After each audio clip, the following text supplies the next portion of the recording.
Welcome to 132 Problems Revisiting Mormon Polygamy, where we explore the scriptural, theological, and historical case for plural marriage. As always, I want to hugely thank all of those who have shared this channel, shared these videos, who comment on the episodes, and all of those who have subscribed. And I want to especially thank those who donate to help this channel grow. It is immensely appreciated, and it has been massively gratifying, I think, to all of us to see this channel growing like it has, to see the shorts taking off, and to see these ideas resonating with so many people. So thank you so much for your help, and if you can continue to help us, it is very appreciated. As always, I want to invite people to go back and look through our past episodes and consider listening to as many as you can to get yourself caught up. I know it's quite a pile up now, but it's really helpful to be able to understand where we have come from and where we are now, especially as we engage in this conversation today with Gary Arnell, who was a new listener about a year and a half ago, I think, and he shares his journey as sort of a newly released bishop being introduced to some of these ideas and introduced to my channel, and the journey that he took, and he ties it into some ideas that are important to him. And I thought this was a really good conversation. I was excited to be able to have it. I have to thank Gary not only for coming and talking to me, but also for being so patient. Many of you know some of the challenges we've had recently after I had to cancel because of the extended illness that my children and I were dealing with. And then this morning I had to postpone again recording because my cute little 15-year-old got his learner's permit, and he did great the first day driving. The second day, things didn't go quite so well, and he overcorrected on a turn and panicked and slammed on the gas instead of the brake, and we got up to about 25, jumped over the curb, and straight into a tree. So I've been dealing all of the airbags out. I've been dealing with migraines and whiplash, going to a chiropractor. We're getting it taken care of, but it's been an interesting little while around here. And I had to share because it's so funny, because it was Brigham driving, who many of you saw Brigham give the introduction a few weeks ago, my cute little 15-year-old, and he and I were laughing, and he's such a good sport, but I just thought, I knew Brigham would try and get me some way or other. So anyway, we had a lot of fun with it, but we are recovering. We're doing better. I want to thank Gary for being so flexible. He actually, when I told him what had happened, because we had to get a rental today. It's been, life, right? But he shared with me that he had a similar experience with one of his daughters. So all of you parents can understand, and life goes on. So thank you so much to Gary for coming and talking to me. And thank you for all of you tuning in. And I hope you enjoy our conversation.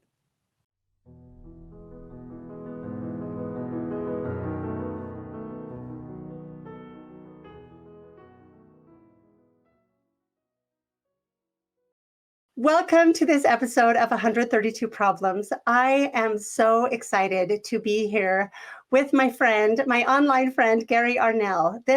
Gary is a man that I have respected for a very long time. And I just want to kind of give a brief introduction of how I came to know Gary.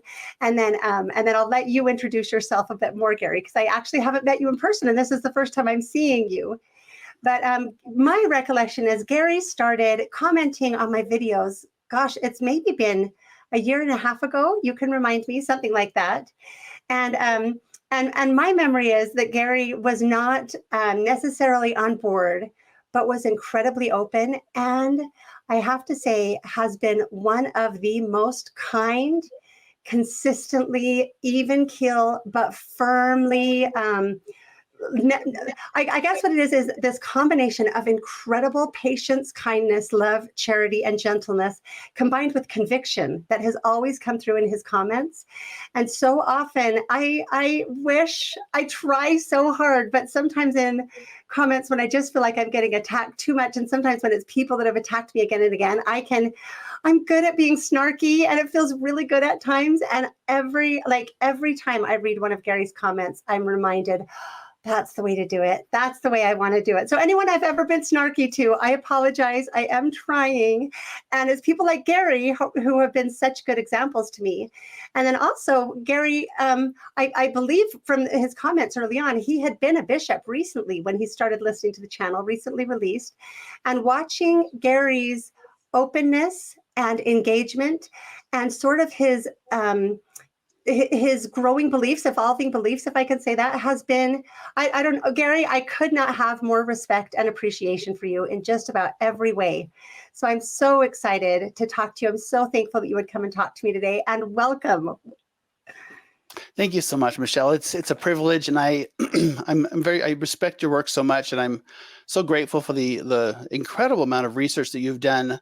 I feel kind of like, for those who have watched the movie Clue, you get almost to the end and you think you know who's done it, and then all of a sudden they flip this alternative ending on you. And I feel like that's what this journey has been for me. It's like, I thought I knew the ending. I thought for decades, my entire life, thinking that I understood, polygamy as much as we talk about it, which isn't very much in the church, and to suddenly have all of the evidence represented in a different way to show like the exact opposite has been honestly a mind-bending experience. It's been a very difficult experience. But just to maybe give folks a little bit of background about me, I'm the oldest of 8. I grew up in Southern California. My parents met at university, and I grew up there. They met in northern Utah State University. That's where they met. But I grew up in Southern California. Go Aggies. My husband's an Aggie. Right. He loves the Aggies. Yeah. Beautiful Cache Valley, nothing like it. I grew up there in Southern California, served a mission for the church in Argentina, in Buenos Aires, married in the temple, gospel doctrine teacher, early morning seminary teacher, all of the callings, stake level, ward level, and seminary graduate, institute graduate, all the while, basically sticking to the correlated church material regarding polygamy, knowing very little about it, quite honestly. If you want to bring up the stage there, I'll just show the little bit of the taste of what I got, with polygamy growing up. And I think that most people will probably relate to this, that have been members of the church. When we didn't really talk about polygamy growing up, in our family vacations from California to Utah, we would go up to Preston, Idaho, where we had family, and we would pass this little house that I'm showing on the screen here in Richmond, Utah. And that was the home of one of my ancestors. And my mom, just in passing as we drove by, yep, that's where your polygamous great-great-great-grandfather lived. And he had 2 sides of the house, one for each wife. And that was, as a little kid, just like, they needed different sides of houses for the wife. But that's all. And then, off we go. Who wants some licorice? And we wouldn't, talk anymore about it. But I just remember that stuck in my mind, like, oh, they needed separate sides of the house. How interesting. Why is that? Turns out, so I've learned a little bit more about this. This ancestor's name was Uriah Coates Brower. That's who he lived in the Nauvoo era. He lived in Nauvoo. He had property there. There's a mention of a Mr. Brower in the last letter that Joseph Smith wrote to Emma on the day that he died. He said, "My friend, Mr. Brower." And our family likes to think that that's him. We're not sure, because there was also a military man by last name Brower, but we do know that he helped George Cannon. He's the one who helped with the molds of the faces of Joseph and Hiram after their death. So we do know that he was there, and he had that acquaintance with Joseph and Hiram. And I've wondered, since I've gotten into this, how, if he knew Joseph and he heard the teachings of how did he later become a polygamist, and he didn't write a whole lot of his history. Now I want to go and ask him, it's like, how did that, what transpired there? So this was Uriah Coates. This was my great-great-great-grandfather.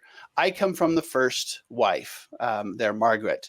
Only 3 years difference in their age. It's been very interesting to me as I've learned more about polygamy, how the first wife, if they were before the polygamist era, they were usually within just a few years, but then afterwards they all became, there was often a father-child age difference, and sometimes even greater. And that's kind of an interesting power differential that creates, and seems to be relatively consistent throughout.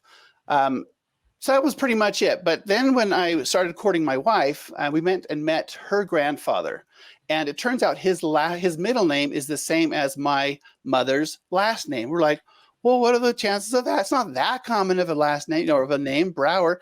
Well, we went and told my grandfather, who's on the right there. We went, after visiting her grandfather, went to my grandparents, and he's like, well, let me check. So he pulls out the family genealogy, flip. Turns out we are cousins.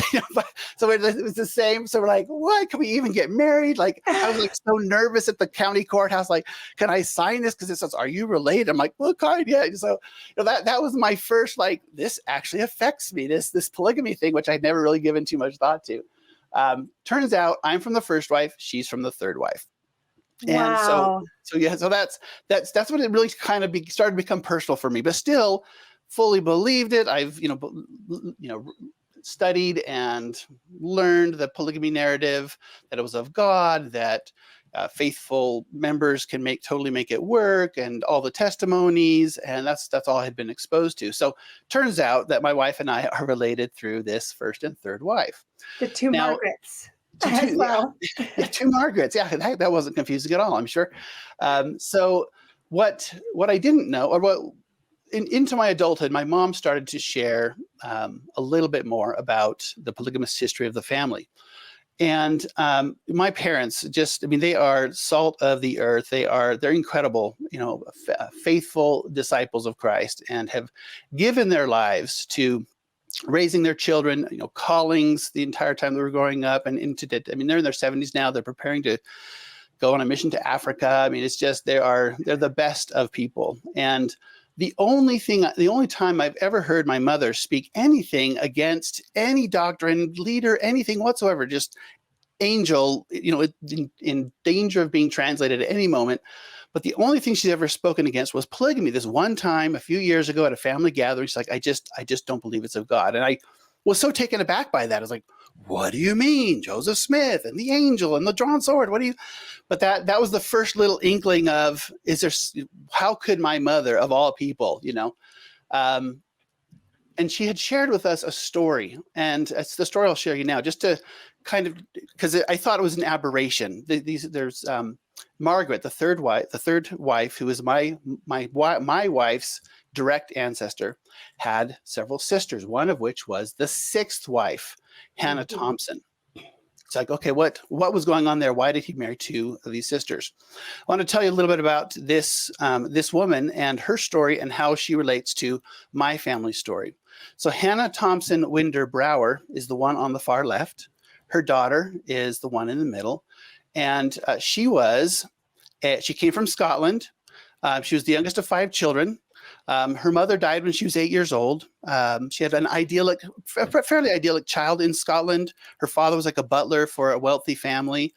Her sister Cecilia, when her mother died, her older sister Cecilia was 14 and became like the mother of the family, had a nervous breakdown trying to take care of all the kids. Cecilia joined the church with Hannah, and they came across the ocean together and across the plains in the early 50s to Salt Lake. And on the way, Cecilia, her sister, who's her older sister, who had been her mother, basically, met a young man, fell in love with him, married him. And the day that they got married, he got called by the captain or whatever to go off and do on a multi-day thing. She got cholera and died, and was buried in her bridal clothing. This tragedy after tragedy type of a thing. There's this beautiful story of, the consolation she wrote in her diary, the consolation which came to me. She had gone to mother, and as the sun was going down that lovely June evening, she was borne quietly away, dressed in her bridal attire that she had sewed and washed with her own hands. Her work was ended. I just think these people are incredible. These saints are incredible, as they, the sacrifices, and even just part of what was then, that we don't, the mortality that they experience that we don't quite so much anymore. A couple of years later, she becomes the plural wife to John Rex Winder, who would later serve in the first presidency to Joseph F. Smith. Winder Dairy, if you've ever heard of Winder Dairy, Yep. that comes from, it's that Winder. Yep. Her first child died at 9 weeks old, and she wrote in her diary about that experience. I cannot describe my sufferings, nor do I like to dwell on the sorrow I had.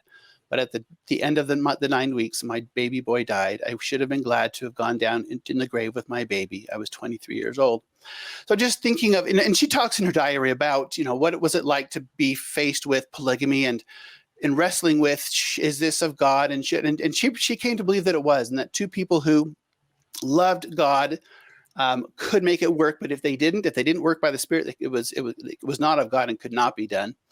Her second child died shortly after birth as well. And this is where things start to get like the culture of polygamy, I feel, and I'm not sure, but it feels like it starts to settle in here. She wrote in her diary that just 13 months from the birth of my firstborn, so just a year later, I was taken in labor very unexpectedly and sent a note by one of the workmen requesting him to hastily deliver it to her husband. But her husband, Brother Winder, was so busy with business he could not leave and sent the midwife who was to wait on me. The baby came all right, but there was something at my side which required her attention, and she wrapped the baby in something and just laid him aside for a moment and waited on me.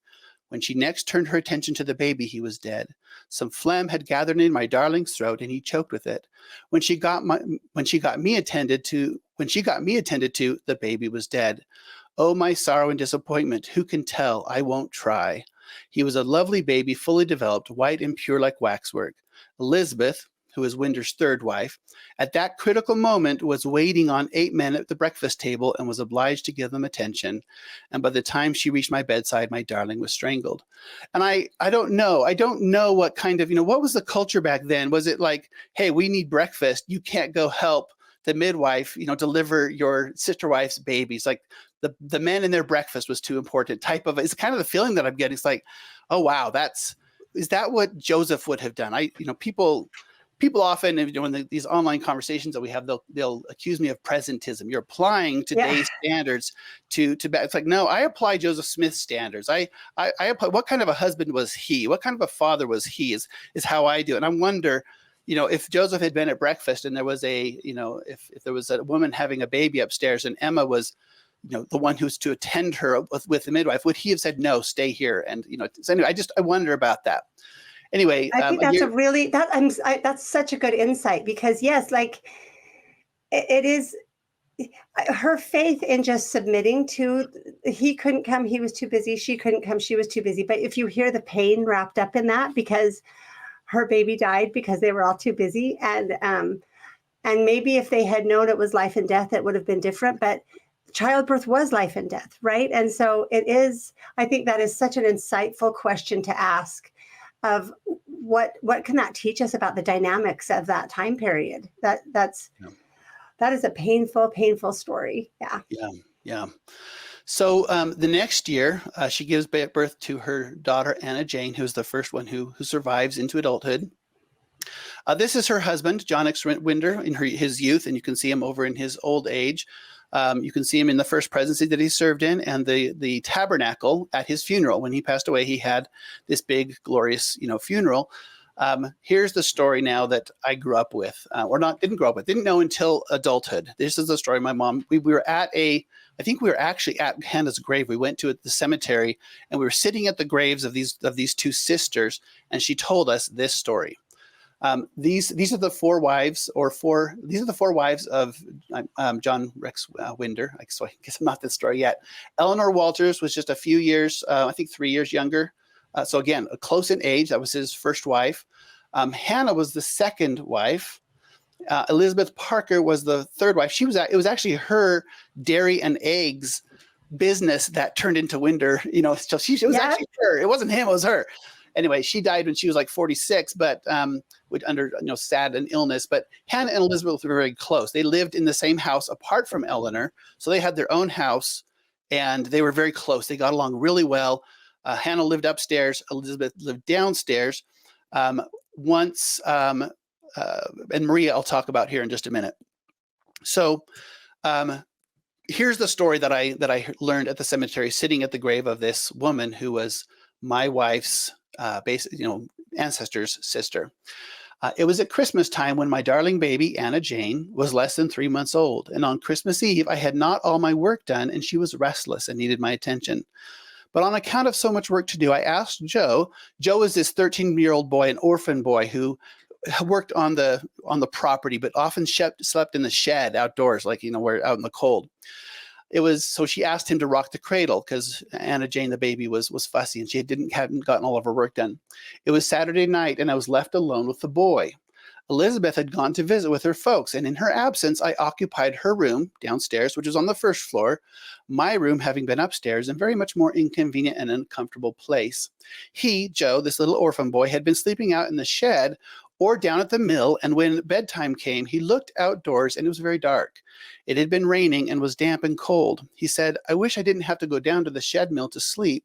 I then said to him, "Bring your bedding. I'll make it upstairs for you." It was from that act of kindness that all the trouble started. He afterward, willfully or thoughtlessly, while talking with the workmen the next morning, he jested or made a remark something like, "I had a good place to sleep last night. I slept in Hannah's room or bed." It was from that remark that mischief makers started a gossip and caused a trouble which came between me and my husband. As soon as the idle gossip reached Brother Winder, he evidently became enraged, and he came to me in a cynical and accusing manner and said, "Where did Joe sleep last night?" I was dumbfounded for a moment before making a reply. From that time, he ostracized me from his affection. He never returned to my room from that time. I fasted and prayed much to have him converse with me, but he never would. I continued to make his clothes, knit his socks, spin yarn, cook for the men, milk cows, and do the general work until my dear little baby grew to be 4 years old. I became heartbroken, worried night and day over the falsehood, fasted days and days, exercised faith and hope as best I could, but to no avail. My husband would not relent and listen to me and know the truth. Before Anna was a year old, I had a nervous breakdown, which had been caused by having lost the confidence and affection of her father. But as soon as I had sufficiently recovered from my weakened condition, I was taken to the farm home, there to cook for the men and to attend to the domestic affairs there. I had a chance to get up to the city and, with my little charge by the hand, went to the home of Aunt Jane Taylor, and with my heart full of sorrow, and sat down and shed tears and cried bitterly. I remained at the home of my aunt for 1 week, and from there wrote a kind letter to Brother Winder, and plainly informed him that it had been nearly 4 years since he had deprived me of a husband's attention, and affection, and that nothing short of him keeping the covenants that he had made with me in the house of the Lord would do, and that I would take steps to have a separation. My letter was not answered, neither would he come talk to me. I then went to President Young's office and signed my divorce with his consent, and left it there for Brother Winder's signature. He signed it and sent it to me. Now, that's the story that I heard, and he never did. This was in 1960. They divorced in 1964. 1860. Sorry, 1864. Okay, yeah, okay. 1860. This happened in 1860. She was unjustly accused. He disowned her essentially for 4 years. Nothing for 4 years. Divorced in 1864. She remarried to my great-great-great-grandfather a year later in 1865. Winder lived till 1911. He served in the first presidency from 1901 to 1911. And on his deathbed, in fact, do I have a slide for that? I don't think I do. On his deathbed, someone called on him and he said, "I'm so glad you're here. I have something to tell you. Can you please take this money, give this money to Anna Jane, my daughter, the daughter of Hannah, to give to her mother." It was about $16,000 in today's money, and let her know that I will be providing $5 a month, which is about $165 in today's money, for the rest of her life. So this is like 50 years after. Wow. 50 years, 35, 45, 46 years after this, he finally does something in sending through the daughter. Can you give this money to Hannah for her? 46 years later, and Anna Jane, and you can actually go read in Winder's in his family history that one of his descendants composed. It talks about this, that he felt that he had unjustly treated her, and regretted it, but never talked to her about it, never corrected the story. So she lived with this shame, this story, this accusation for the rest of her life. And I compare that to Joseph and Emma. When he had a difference with Emma, what did he do? He had to go out and pray. He couldn't continue. He had to go out and pray in the orchard until he could come back in and set things right with his wife, and then he could continue his work. That didn't happen here. Why is that? Was that just an individual thing? Was that a cultural thing that he was able, that it set him, that the pride that allowed him to treat his wife that way, not hear her out? Was that cultural? Was that due to polygamy? Was it due to the different standing that women had under that administration than the prior one?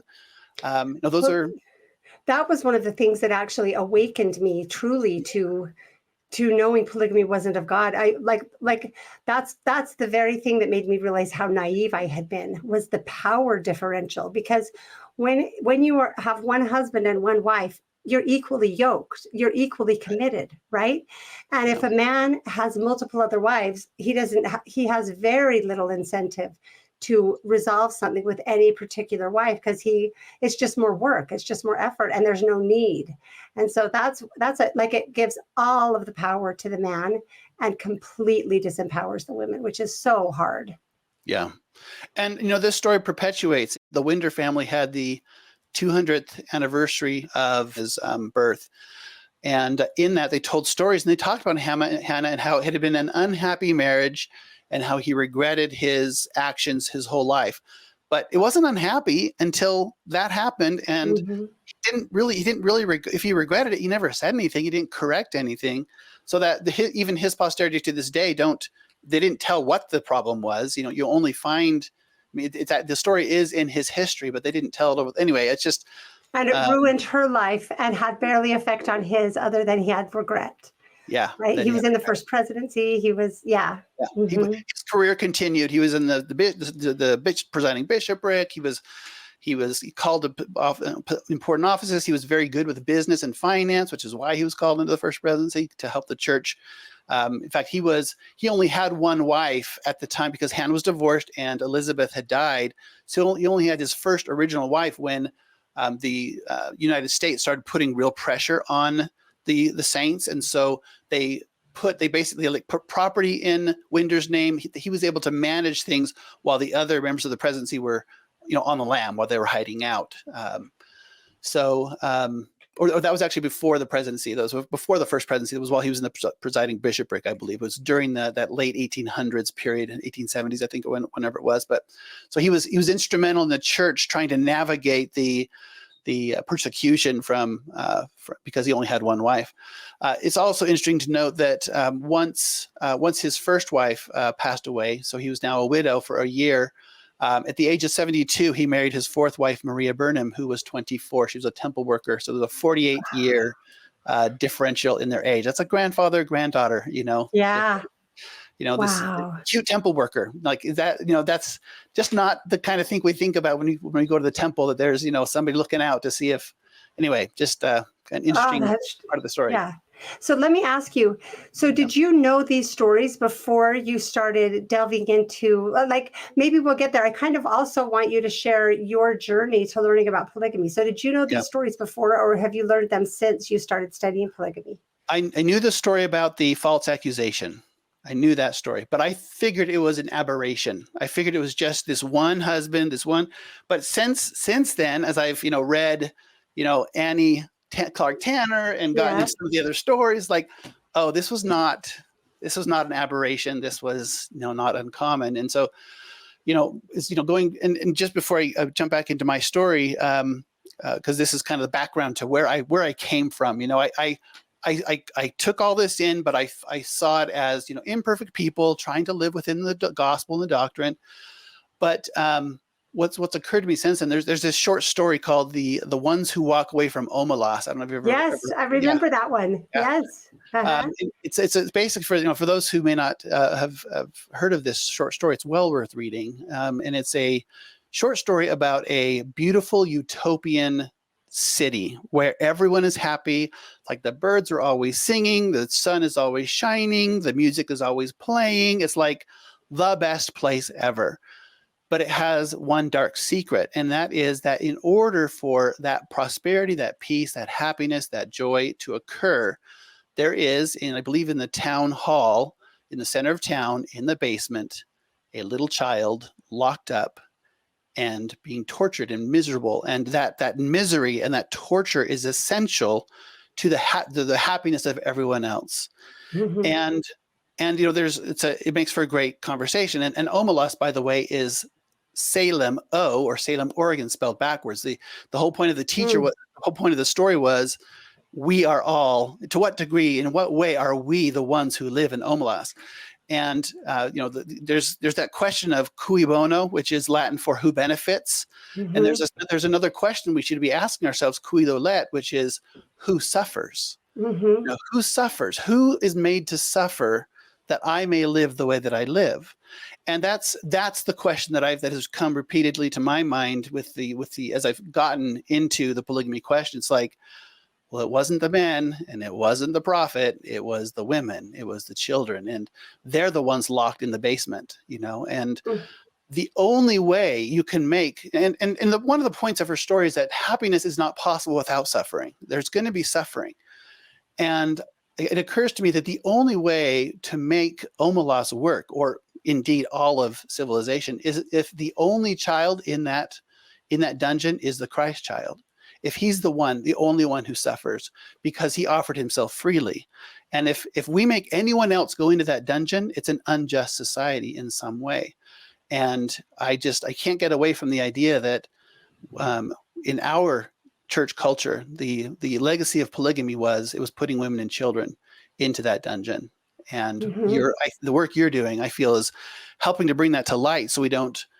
We are more humble and inquisitive about who are we putting in the dungeon, in our day and age, or in our family. Is there someone in the dungeon in our family? Is there someone in the dungeon in our ward, or in our friendships? Is there someone who we make to suffer? But with polygamy, it seems to be the women and children. Yes, I've actually thought about that same story, even with things like our cell phones and the awful mines to get the lithium batteries, and that, like we have, Yes. I think of it as the blooded sins of our generation, and it's so hard to know what to do about it. But I love you connecting it to polygamy. And it is true that's why the Book of Mormon is so important, because it makes it clear that God sees through that lens that you're sharing with us, not through the lens of it doesn't matter because our glory matters more. Yeah.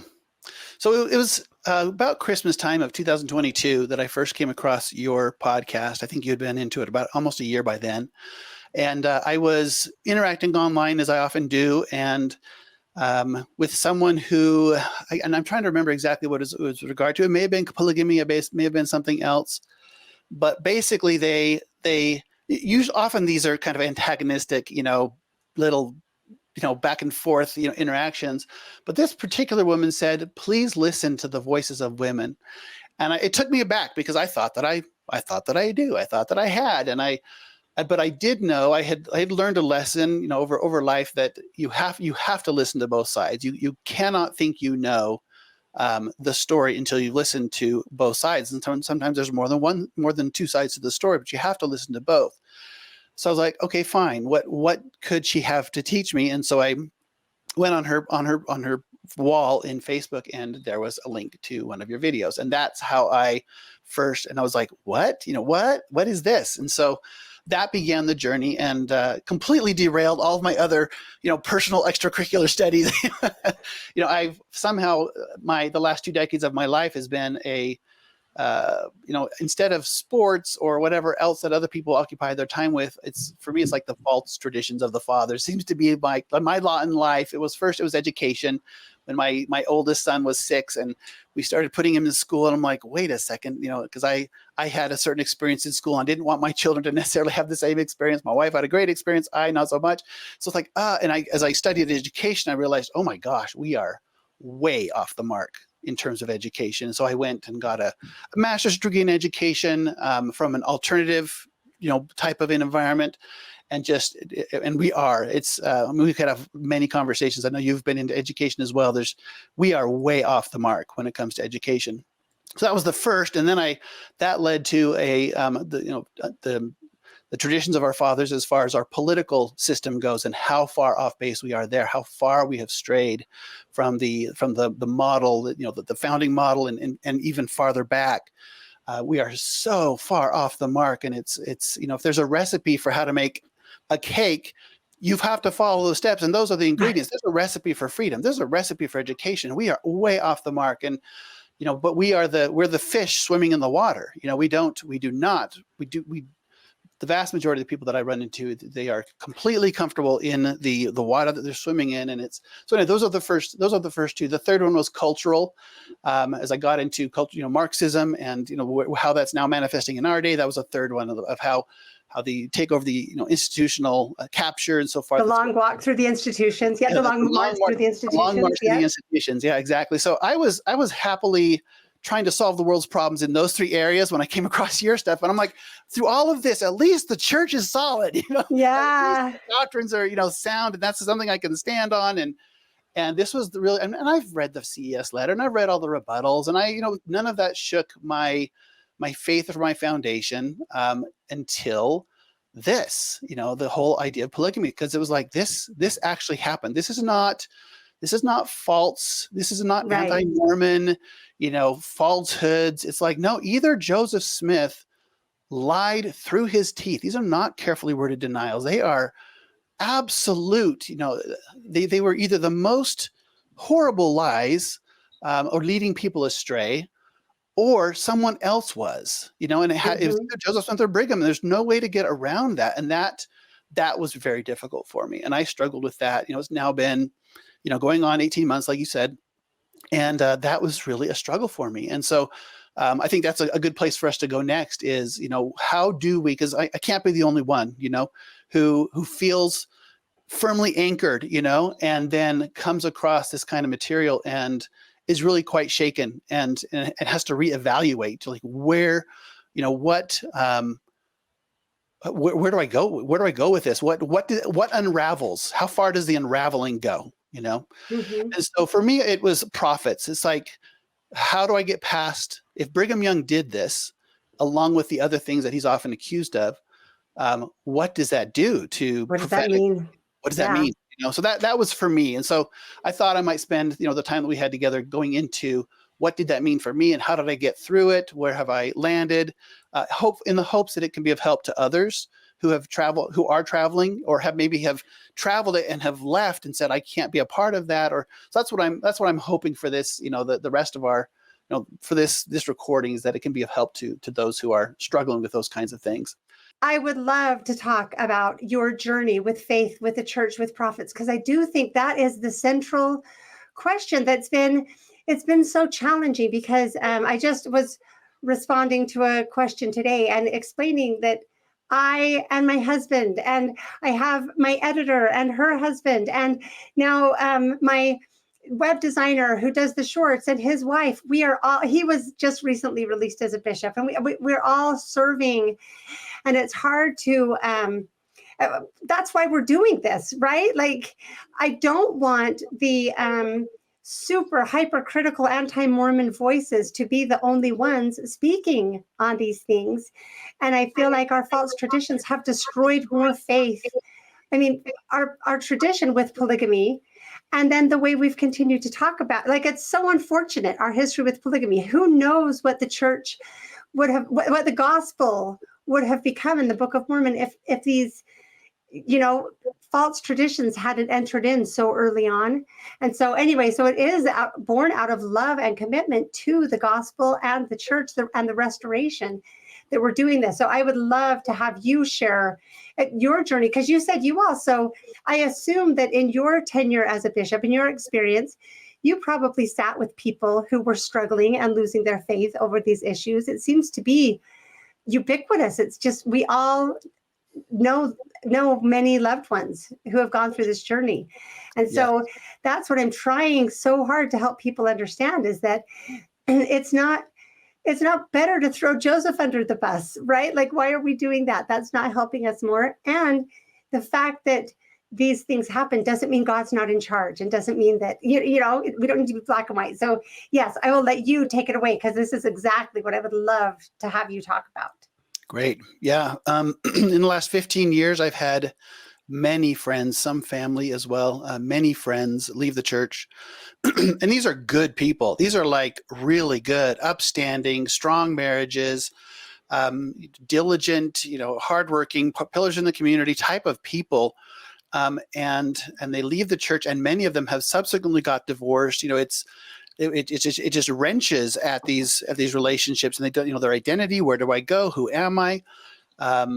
So what's our common foundation? Yeah, all of that. And so it has real consequences. And I haven't talked to all of them about what specifically it was, but in many cases it was either church history or LGBTQ issues, or those are like the two big ones right there. And I don't know anyone who left because they wanted to live a different lifestyle. They wanted to sin in some way. It's like, no.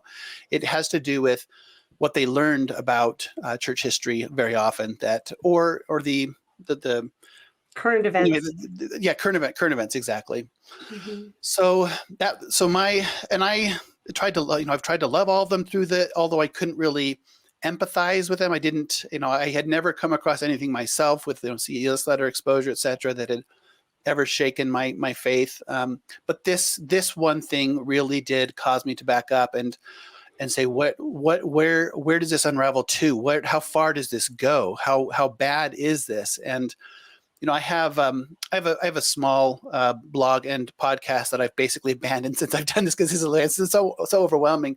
But the name of it is Culture Stack, and the whole idea is that every culture you can map it, you can understand it because it's built on 4 layers. You have a moral layer, a political layer, an economic layer, and a culture layer. And what happens at the moral layer influences everything above it, and so on. And so you get at the moral layer, you have prophets, philosophers, and poets, and they're the ones who establish the morality of that society. And so you have a society formed on Moses, you have a society formed on Jesus, you have a society formed on Marx, you have a society formed on Muhammad, whoever it is. Everything that flows out of that, like the political, is simply the legalization or the legislation of the morality from the moral layer. Yeah, this is brilliant. Yeah, and so if you understand what's happening at the moral layer, you understand what's happening then at the political layer, because it's simply an enforcement of. Similarly, the economic layer is taking the moral and political, and then how do we make a living? And so capitalism under America is going to look very different than under Mao or under China present day, because their moral and political layers are so different. And so you can have the same name, the same theory, capitalism, for example, but it will appear very different because it's being influenced by what's coming up underneath. And then similarly, of course, our culture sits on top of all of that. So how we raise our families, what do our marriages look like? How do we take care of the poor? All of that, what kind of music, what kind of food? What's our entertainment? Yeah. What's our entertainment, all of that. So there's this stack, and you can, by understanding what's going on down at the bottom, and work your way up. And so the upheaval, or the upheaval might be too strong a word, but what's going on in our society right now is really that the seismic shifts that are happening in our society are due to, we are having a shift in our moral layer. We are moving away from the traditional Judeo-Christian foundation of America to something else. And so that those are like tectonic plates that rub up against each other. And because the political layer is out of alignment with the moral layer, we're seeing shifts and wrestling with that and up into the cultural. So anyway, that was, until I came across your podcast, that's where my head was at. It was like, how do we solve that? Because I know the right foundation for all of this is the gospel of Jesus Christ, and it's solid. And then I would come across your podcast. I'm like, how do I share this with people until I solve it myself? Because there's this gaping hole of horror, quite honestly, at what you start to see of what to me, that's the feeling that I had. It's like, this really does rock. How do you share this? How do you my daughter's serving on a mission right now in Mexico. It's like, this is not part of the discussions. There's no conversation about this. And I think that's one of the things that I've come to realize, is that the modern church, or the church, is really about discipleship, not scholarship. It's really about helping each of us right now to live a Christ-like life. And that's where the leaders of the church are focused. That's, it's on the ordinances and helping our kindred dead.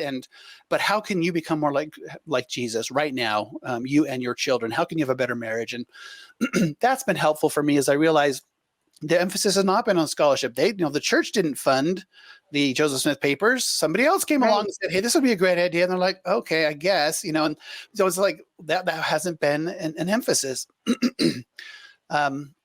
So that's been helpful. It's like, okay, I can see how maybe this has persisted over time. But so that's where I had to take this diversion off of the path that I was on as far as extracurricular study, because I've been trying to, for the last 20 years, understand how do we have a happy, flourishing people? How do we have a happy society? How do we overcome the struggles that we have? And getting the moral foundation right is paramount, and then you can build up. So I had to go on a journey of understanding more about prophets, because I obviously didn't understand something, because how could this happen in the Church of Jesus Christ of Latter-day Saints?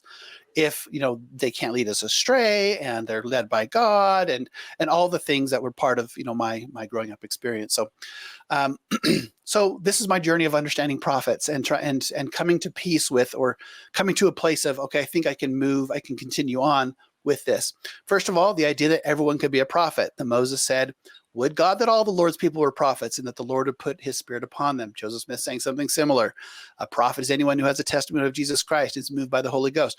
So that's a lowercase prophet, lowercase p prophet. We see that in the Bible dictionary. It's like, okay, this is not just a one above everyone. That we're all expected to participate in this, right? We're all expected to have this relationship. It's like, okay. And on the other hand, we have capital P prophets. We have the Amos 3:7. Surely the Lord God will do nothing until he revealeth his secret unto his servants, the prophets. We have the Book of Mormon telling us that God speaks to angels and they speak to the chosen vessels. And then the residue, I love being, I'm part of the residue. Love that. We as the residue of men, we receive that. So I believe in prophets. I believe in them. I have a testimony of them. I know that God works through them. It's like, okay, prophets are still a thing. And can I ask you a question on that last one? Yeah. I don't want to interrupt you though. So I'm just interested because it is lowercase p, literally in Amos 3:7, and it's also plural, and so it's hard. So I have, because I've studied these two, and like kind of my mantra toward the previous slide is that we all have equal access to God, right? We all have different stewardships, but equal access. And so, so I am curious, because also chosen vessels, I guess for me, it's been helpful to kind of separate out ecclesiastical leader or institutional leader. And I absolutely sustain them in that calling. If God wanted that different, God could make that different. But I don't necessarily think that that being a prophet automatically comes with that, and that nobody else is a prophet. Does that, or however according to Joseph's definition of prophet, I don't know that there's a different one, I guess. So for me, it wouldn't be lowercase and capital case P prophet. It would be more like prophet and ecclesiastical leader or steward of the church. Does that work for you? It does. That absolutely works for me. And that's what I would mean by capital P, is they have a stewardship over the whole. Institutional authority. Institutional authority, yeah. Okay. Because I agree with you. The lowercase p, and that actually ties into, if we have time, I'd love to get into the idea of the pursuit of happiness in the Declaration of Independence actually ties in directly to the need for everyone to have God reveal his secrets to them. It's not just this one person that reveals and the rest of us are waiting around for that person to tell. It's like, no, it's actually everyone has to have that connection. And so hopefully we'll get into that too, because yes, I absolutely agree. Okay, thanks. Continue on. Yeah. Okay. Thanks for letting me interrupt a little.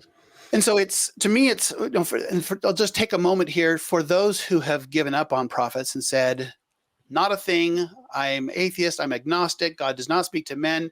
I would just ask them to take a moment and reflect on the boat you're sailing in, the civilizational boat that we are all sailing in, as part of Western civilization. We owe our world to prophets. The world that we live in, the prosperity we enjoy, the freedoms we exercise, the rights we claim, are all the product of prophetic pronouncement. We did not come up with this on our own. If you've read Cleon Skousen and the 5,000-Year Leap, how suddenly, life was a certain way forever and ever, until all of a sudden it went up in prosperity, in reduction of poverty, in freedom. And that's because of the ideas that were shared by prophets that then other people took and wrestled with and said, oh, our morality is supposed to be this way, our political is supposed to be this way, our economic is supposed to be this way, and so forth. So you got like Imago Dei, the idea that we are all children of God.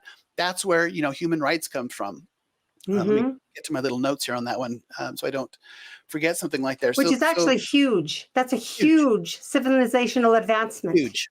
That is actually fragile. We don't recognize how fragile it is as we're throwing it away now. Yes, exactly. Yeah. So we're children of God. We're his spirit offspring. We're made in his image. That leads to our individual sovereignty, that we have inalienable rights to life, liberty, happiness, and property. That leads to human rights like conscience, speech, association, self-defense. So all these things that we just think are normal, but if you read any history at all, it's like, this is not normal. This is the last couple hundred years of world history have been an aberration. So Mm-hmm. standards of morality that are universal. We have received God's law, the recipe for human happiness and flourishing. Justice, all mankind is subject to God's laws, accountable to him for our choices. There's justice in the next life, if not this one.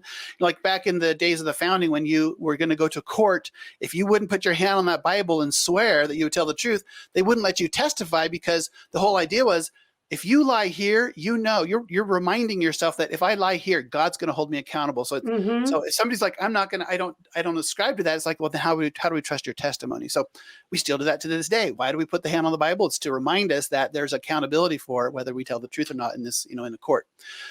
Victory over death. I mean, we could spend hours on each one of these, right? Of what are the benefit to us as a society, that all humankind will die, but will be resurrected through the power of God's Son, Jesus.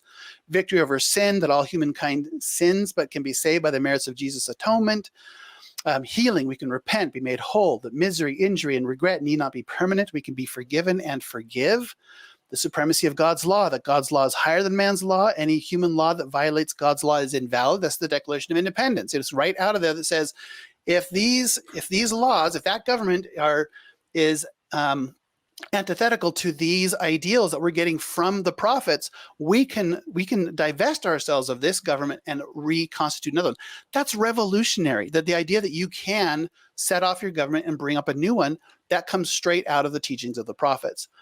Limited government, that political power should be limited and dispersed. That comes right out of Moses with when he had his father-in-law Jethro saying, you can't all do this yourself. You need captains of tens, of 50s, of hundreds. That whole idea of subsidiarity that we get from Catholicism is from Moses, and that didn't come from God. That came from Jethro. So Jethro, Moses accepted input from someone else other than God, and built that into his society. So we get that from Moses and from the prophets. Well, and God sent Jethro. Jethro was also an inspired man who, yeah. right? Like that's, that was Moses's experience and where it came from. Yeah, exactly. Divine guidance, that the Holy Spirit can guide each of us in daily living, that prophets are sent to remind and warn us. And then tolerance, the idea that belief must be voluntary. It cannot be forced. And you got John Locke with the letter concerning toleration. Our whole societal idea of you get to speak your mind and we have to tolerate other opinions, that's a Christian idea, So we owe our world to prophets. So to anyone out there listening who's like, forget the prophets, I'm going to go figure out some other way of, figuring out life. It's like, you've got to account for all of this. Are you going to give all this up? And I can't. Right. And I want to speak to people that are so critical, hearing this and going crazy. If anyone happens to be listening in that mindset, there is a difference between the ideal and the ability to live up to the ideal. Right. So the fact that individuals in America and government in America and America as a whole at times has not lived up to those ideals does not erase the value and the reality of the ideals, right? And the fact is, you can see how many times America, when its ideals and its practice were out of alignment, it had to elevate its practice, right?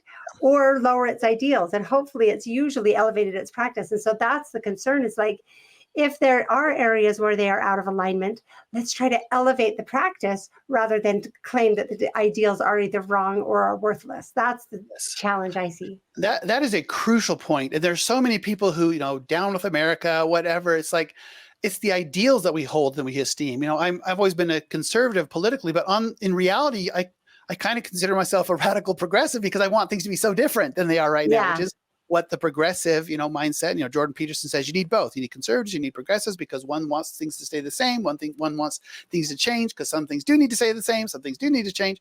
So it's like, there's a whole lot I want to change. And so, to go back to this. Yeah. And the core of all of it, in my opinion, that we can agree on usually is corruption. Our society has become so corrupt. And so I was just talking to my two of my children who are on a vastly different side politically and ideologically than I am in many ways. But the thing we can agree on is that corruption really is the problem. And the best solution I see to that is, again, these ideals, understanding godly morality and the central importance of that. So, okay. Great. Yeah, Love it. and it goes back to the idea of malpractice and malpractice, which we'll get to, which you've talked about on your podcast before. Historical malpractice. We'll talk about that more in a minute. But I had a conversation recently with a lady who was pro-choice, and she wanted complete bodily autonomy for herself, but she wanted all males to be given a vasectomy at birth. It's like, so the idea of like, that's how I'm going to solve society's problems. It's like, so it's like, well, you want the sovereignty that are given by the prophets, but you don't want to then grant it to everyone else. And so anyway, that was just an example of you take it or leave it. If you're going to leave it, what are you going to take in its place? Because you can't. This is not a smorgasbord. This is not a buffet where you can just pick and choose what you want. It has to be logically consistent in order to stand. Or it can't stand. Yeah. Exactly. Okay. So we owe our world to prophets, and anyone who's like, no, it's like, pause the video and go spend 2 months studying this stuff and come up with grapple with this idea that the evidence is clear that prophetic pronouncements have given us the world that we have. And you know what? I think we could add to it that many of the Enlightenment thinkers were also prophets, in my estimation. The Montesquieu's and the John Locke's and the many others, and inspired. the James Madison's and Thomas Jefferson's and George Washington's. I think according to our own religion and our own scriptures, we believe that they were inspired men of God. In other words, prophets chosen by God. So that we don't even need to limit it to just the biblical, because it kind of is a combination of the Bible and the Enlightenment. But the Enlightenment ideals grew out of a biblical worldview, right? So it all comes together. Yeah. Okay. It's like God gave the raw materials, and then he let wise men and inspired men like start to grapple with those raw materials and say, well, wait a second. We've had slavery forever. Maybe we shouldn't have slavery, right? Those kinds of ideas. So again, things we could talk about forever, and that I would love to, because that's super fun. But just for the purpose of our discussion here, that we can't just throw out prophets, babies with the bathwater. We have to, the prophets are paramount. And of course, Latter-day prophets, all of that was like Old Testament, New Testament prophets. What about the Latter-day prophets, the additional scripture, the nature of the Godhead, exaltation, celestial marriage? I mean, there's so much to be grateful for that we have to can we untangle all of this good from these stories and this history that is like, how can these both coexist? And that's the wrestle right there. But let's not forget, it's like, oh, well, let's just go pre-Joseph. It's like, and we'll just only stick with the Bible. It's like, no, there's so much wonderful. I mean, it changed. My life has been, I owe my life to these ideas. And all of the good. I mean, I look around me at all of the good that I have seen in the many wards that I've lived in my life, of people trying to live these ideas and follow these counsels and the kinds of communities, the kinds of families, the kinds of marriages that they've built. It's like, I do not want to give that up. It's like, how do we untangle? How do we do that? So Latter-day prophets too, for sure. And we could, that's again, I don't want to minimize by just going past this quickly, but I want people, if they want to stop and really contemplate, like, oh, these are gifts from God. We cannot treat them lightly or set them aside. They're still real, even though there's trouble we have to figure out. Yes, and I love it too, because to me, the false traditions, the tares among the wheat, are again further evidence of the truthfulness of the Book of Mormon and the words of Jesus Christ, right? We were warned that this would be the case. We shouldn't be surprised by it. Yes. Okay. And that's, and being surprised is, I was surprised. Maybe that was my fault. I mean, of course, we're all surprised. I just mean it actually serves as an additional testimony of the truthfulness of these things, and that we're right on track for where God said we were going to be, right? Yeah. So as I dug into the idea of prophets, it's like, okay, what kind of prophets are there? Well, there's all of these prophets who had heavenly visitations, and I've got a list on the screen for those who are watching. For those who are just listening, and you can go and just look in the scriptures at the dozens of people who, if not hundreds and even thousands, if you look at the large groups that also had manifestations where Christ himself or an angel came and visited. So prophets often have heavenly visitations. We also have prophets who receive inspiration, but not necessarily receiving visitation, like Elder Oaks at a multi-stake fireside for youth in Washington, just 8 years ago now. stated in answer to a question that neither he nor any of his brethren in the first presidency in the quorum of the 12 had at the time had seen God, Christ, or angels, but that their witness was obtained by the Spirit. And I'm fine with that. That's okay. That's also a way that God can speak to his prophets. We've had reluctant prophets who didn't want to be there. We don't look at our prophets today as reluctant prophets, but there have been, We also don't look at our prophets today as young, but there have been, God calls who he wants to call, and may not look like what we in our short lifetime span have been exposed to. Prophets can be very different than what is now normal in our short time frame that we've been around. Prophetic utterance. Prophets speak in different ways. You've got the "Thus saith the Lord" type of utterance, like the Ten Commandments, where it's literally like dictated. You've got many sections in the Doctrine and Covenants dictated. You've got best personal efforts, like the 16 stones. They're just trying their best. Like, well, I'll take these stones and see if that works. Or praying for guidance, like general conference talks. I do not believe anyone. I've never heard anyone say, "This has been dictated to me by the Lord Himself." It's like, no, they're praying for guidance. They're studying it out in their mind. They're feeling God's approbation, which is like what all of us are supposed to do in all the different aspects of our life. And then there's by committee, the proclamation on the family. It took over a year. And it doesn't mean I don't feel like there's, that can't have been inspired because it took a year. Whereas, God could have dictated that in, 30 minutes or whatever. Sometimes it's by committee. I look at, when we serve in our ward councils, our state councils, our presidencies, those are by committee. It's like, that's totally fine. God expects us to wrestle with, work through. Those are all normal. Sometimes prophets just give their opinion. Alma 40:20, I give it as my opinion that's a thing too. And sometimes they're silent because we are not worthy. And we've got instances in the Book of Mormon and other scriptures where we've got the sealed portion of the Book of Mormon we haven't received yet. That's silence from heaven. And yet it's silence we know about. We know that there's something waiting. We know God is waiting for us to be ready, which is a whole nother piece I didn't really even put on the slides. It's like, there's a lot of emphasis here on, well, did the prophets do something wrong? There's also the whole picture of what about us, the people, the Church of Jesus Christ of Latter-day Saints? Where are we as a people? How diligent are we being? What are we, like 30% activity in the church? Like, are we worthy of the kind of utterance that God could possibly give us? And we know that we're not, because we haven't received the sealed portion yet. And we know we have to do to get there, and we haven't done it yet.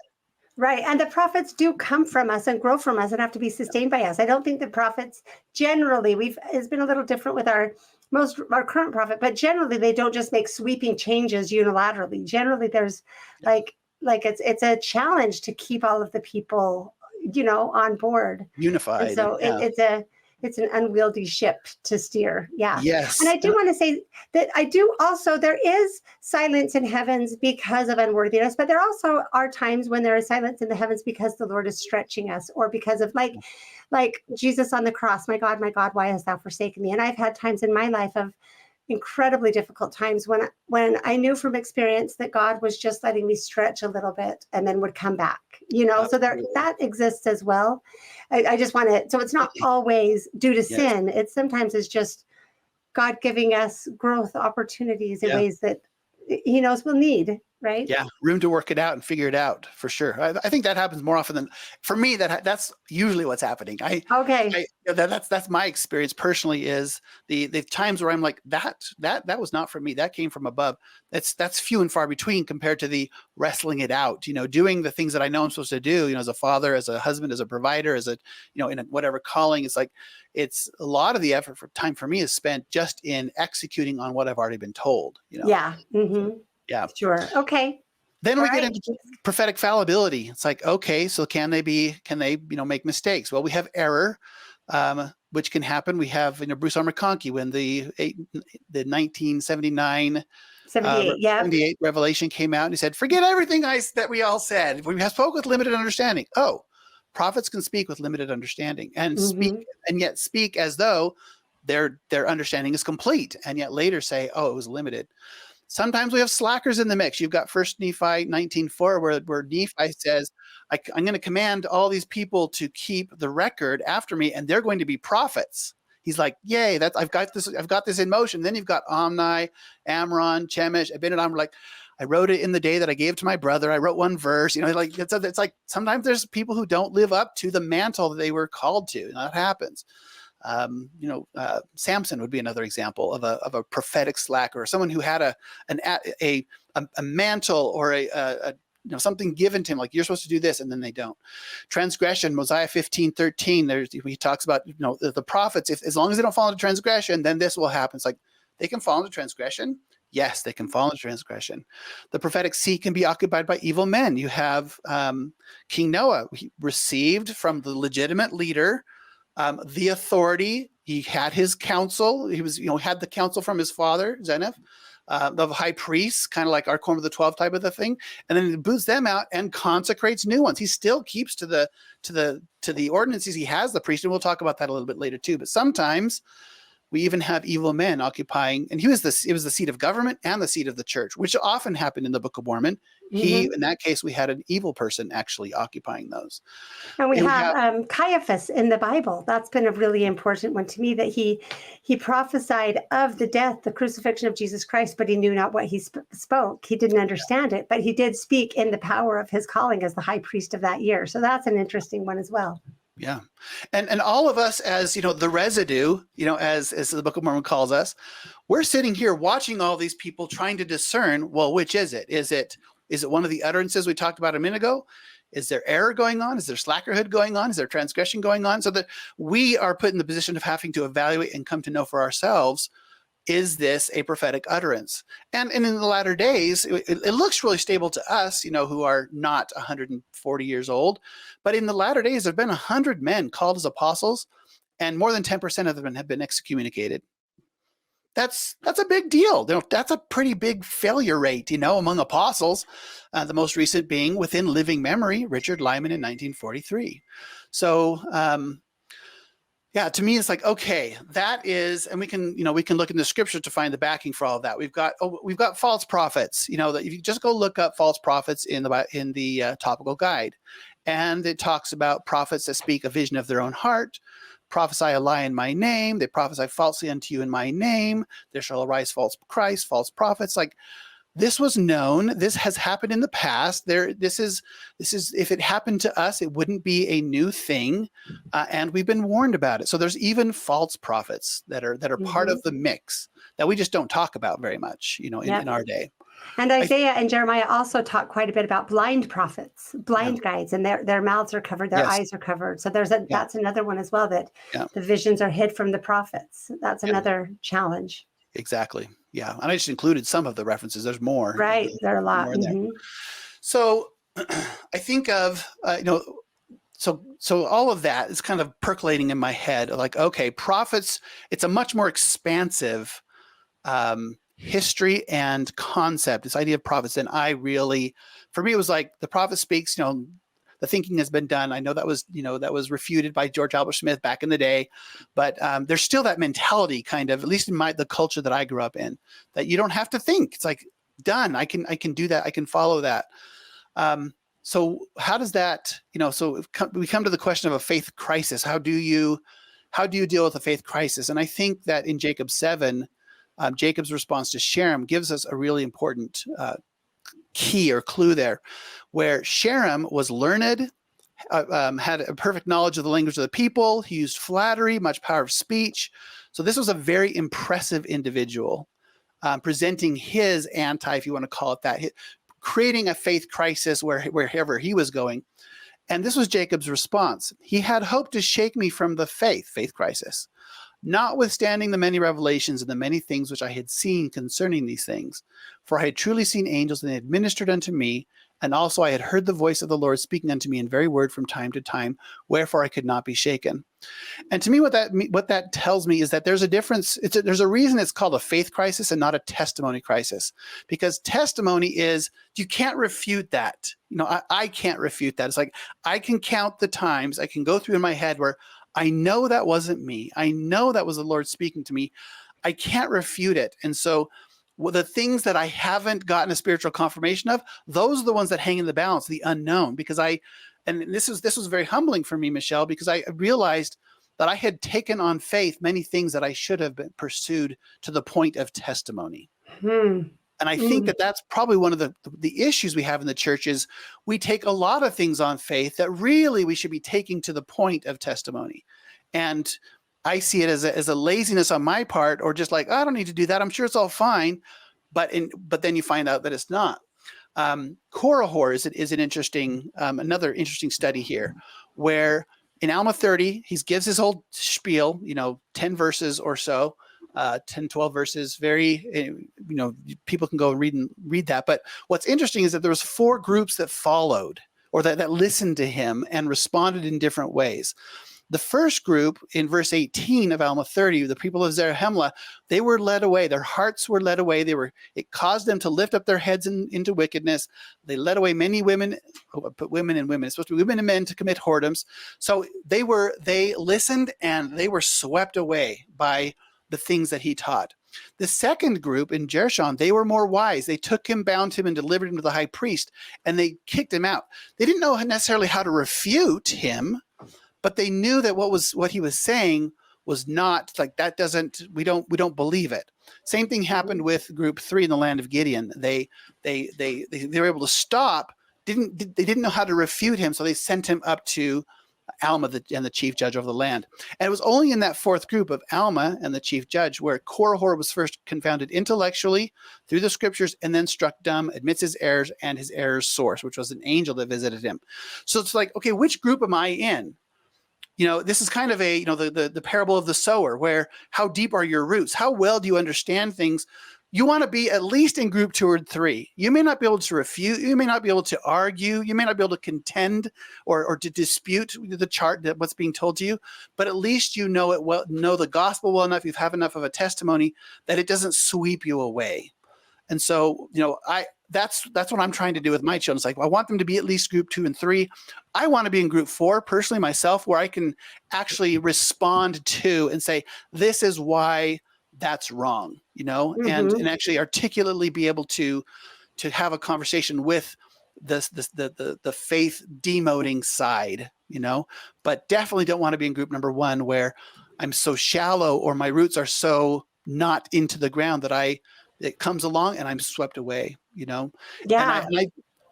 And I don't want to, I can't speak for anyone else's experience of what group they might be, but I've seen a lot of people swept away, and anyway, that's an interesting teaching from the Book of Mormon that helps me kind of orient myself to like, where am I with my children? Which group are my children in right now? And where am I personally? And I want to also, can I just add one thing to that? And I know we're spending a lot of time, so we can move along, but I just wanted to add this, that it's also interesting to consider which side is which, because it's so easy for each side to accuse the other side of being Korihor.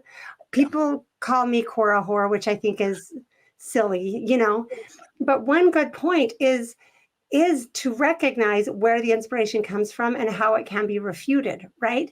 And so in point 4, if you are grounded in truth, then you can articulate your side. You can argue your side. You don't just try to get people silenced or get them kicked out of the church to take away their credibility without ever having to engage with them. So you can falsely claim that you were right all along, right? So I think that's an important thing to recognize, is that truth wins out through honest engagement. Korihor didn't actually want honest engagement. He was a sophist, right?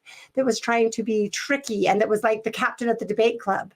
There's a huge difference between that, which is based in tactics, and basing things in truth and evidence that you're bringing forward that just hasn't been known. So anyway, I hope that makes sense what I'm saying. Absolutely.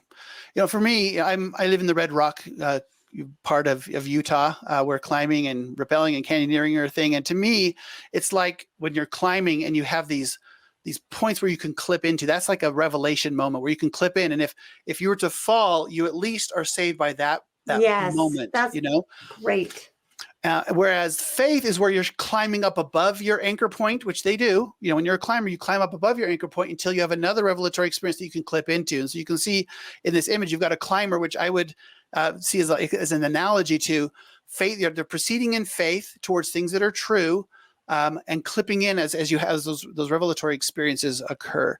It's when we climb it's when we participate in the gospel without asking for and seeking the revelatory experiences that we're not clipping in. And so we have a lot more farther way to fall. Yeah. If we come across something like the history of the church, if we haven't been clipping in along the way, that fall can be substantial and cause a lot of damage. So, or if we thought we were clipping it, that's the sandy foundation as well. We were clipping into sand without recognizing it. That can be terrifying, but but Yes. we do know there is rock, right? Yes, yes, you can clip into something false, which is, faith in both Hebrews and in Alma. It says, well, it really is just in Alma. Alma adds the which are true part. Right.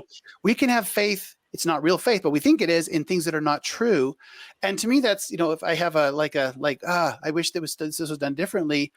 The the the whitewashing, for lack of a better word, of church history as an effort to not cause faith problems with people. It's like, no, that you have to have faith in what is true, which means you have to Yes. share what is true. Yeah. You're Truth sharing something that's not- matters. Truth matters. If you're sharing a very don't look behind that curtain. As soon as the curtain gets open, because it's part of the truth, that's when the anchor gives and you fall. You Exactly. thought you were clipped in and you're not. And that's where people get hurt in their testimonies. It's like, Yeah. yeah. And we're told throughout the scriptures that all things will be revealed. Things will be exposed. Things will be shouted from the rooftops. You can't do that. It doesn't work. Truth matters too much. Yeah. Yeah. Which brings us to the whole idea of, canonized scripture. Can prophets lead the church astray? And this is a tough one. This is canonized. It's of course from Wilford Woodruff. It was part of the it's the first manifesto. It came out of the polygamist era. As you've talked about many times. I won't go into it further. But this doctrine has been repeated more than 120 times by church leaders in major church publications since 1857. Wow. It's the idea that prophets are fallible, but they can't lead us astray. So which is it? There's a disconnect there. And if you go, so this was 1890, 30 years before that, it was Orson Hyde speaking of Orson Pratt. So this was in 1860 in the temple. I believe it was in the temple. They had a quorum of the 12. I think there were 7 of them present. But Orson Hyde said of Orson Pratt, I do not feel competent to take up the points of the difficulties between Brother Pratt and Brother Young, but to acknowledge that this is the kingdom of God and that there is a presiding power, and to admit that he can advance incorrect doctrine, meaning Brigham Young, is to lay the axe at the foot of the tree. Will he, God, suffer his mouthpiece to go into error? No, he would remove him and place another there. Brother Brigham may err in the price of a horse or a house and lot, but in the revelations from God, where is the man that can give, thus saith the Lord, when it was not so? I cannot find one instant. So that's an apostle speaking to an apostle. What were the circumstances of this conversation? It was the Adam God doctrine. Mm-hmm. Pratt was the only one of the rest of the quorum and the presidency who said, I don't believe that doctrine. So you have the entire rest of church leadership saying, we're going to fall in line with Brother Brigham, and Orson Pratt saying, I don't believe it. And Orson Hyde stands up and says, if he was in error, the Lord would remove him. So it wasn't just and what did President Kimball do in the 70s? He said the Adam God doctrine is not doctrine. So that this is tough. This is tough. Even the majority can get it wrong. You have Elder Anderson saying the doctrine is taught by all 15 members of the church presidency, or the 12. It's not hidden in an obscure paragraph from one talk. The Adam God doctrine was taught by the vast majority of the quorum of the 12 in the first presidency. So it's even that safety valve, even that check and balance can be a problem. He was the lone dissenter. And yet we have either Brigham was wrong or Kimball was wrong. It's like which, so it's like I wish that's. And it would be lovely if it lined up that easily. It's a lovely kind of juvenile fairy tale. I don't mean that in a demeaning way. That's not, but it is. It's like we all have that until something shakes up and shows. I mean, we really do think the bishop and the stake president and the area authority and the from God and the Holy Ghost, and they all line up perfectly. And then you have experiences that show you that's not the case, and you have to wrestle. And I think that's the whole purpose of this life, is the wrestle. And I love that the Book of Mormon, it's like we hear these things about follow the majority of the 12, but that's not what the Book of Mormon says. The Book of Mormon universally, consistently tells us, follow the Holy Spirit. That's the way we are supposed to know truth according to our own scriptures. Exactly. President Nelson has talked about the meaning of the word Israel, that it's those who let God prevail. There's actually another half of it. It's those who wrestle with God and let God prevail. There's a wrestle. And if it's true that no prophet can ever lead us astray, that takes away part of the wrestle, because all I have to do is sit back and wait for that prophet to say something. And as long as I stay within that track, I'm good. But no, it's those who wrestle. And sometimes we're wrestling with things that prophets have said.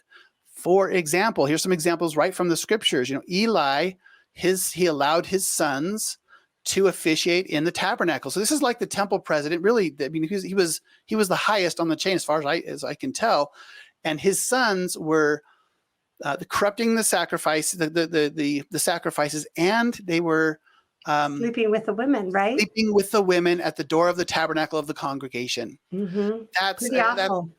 awful. I mean, how would we deal with that today? You know, if something like that happened, if the temple president, I mean, I'm a temple ordinance worker. I mean, this is like right in my, it's like, I can't even imagine if something like this happened today.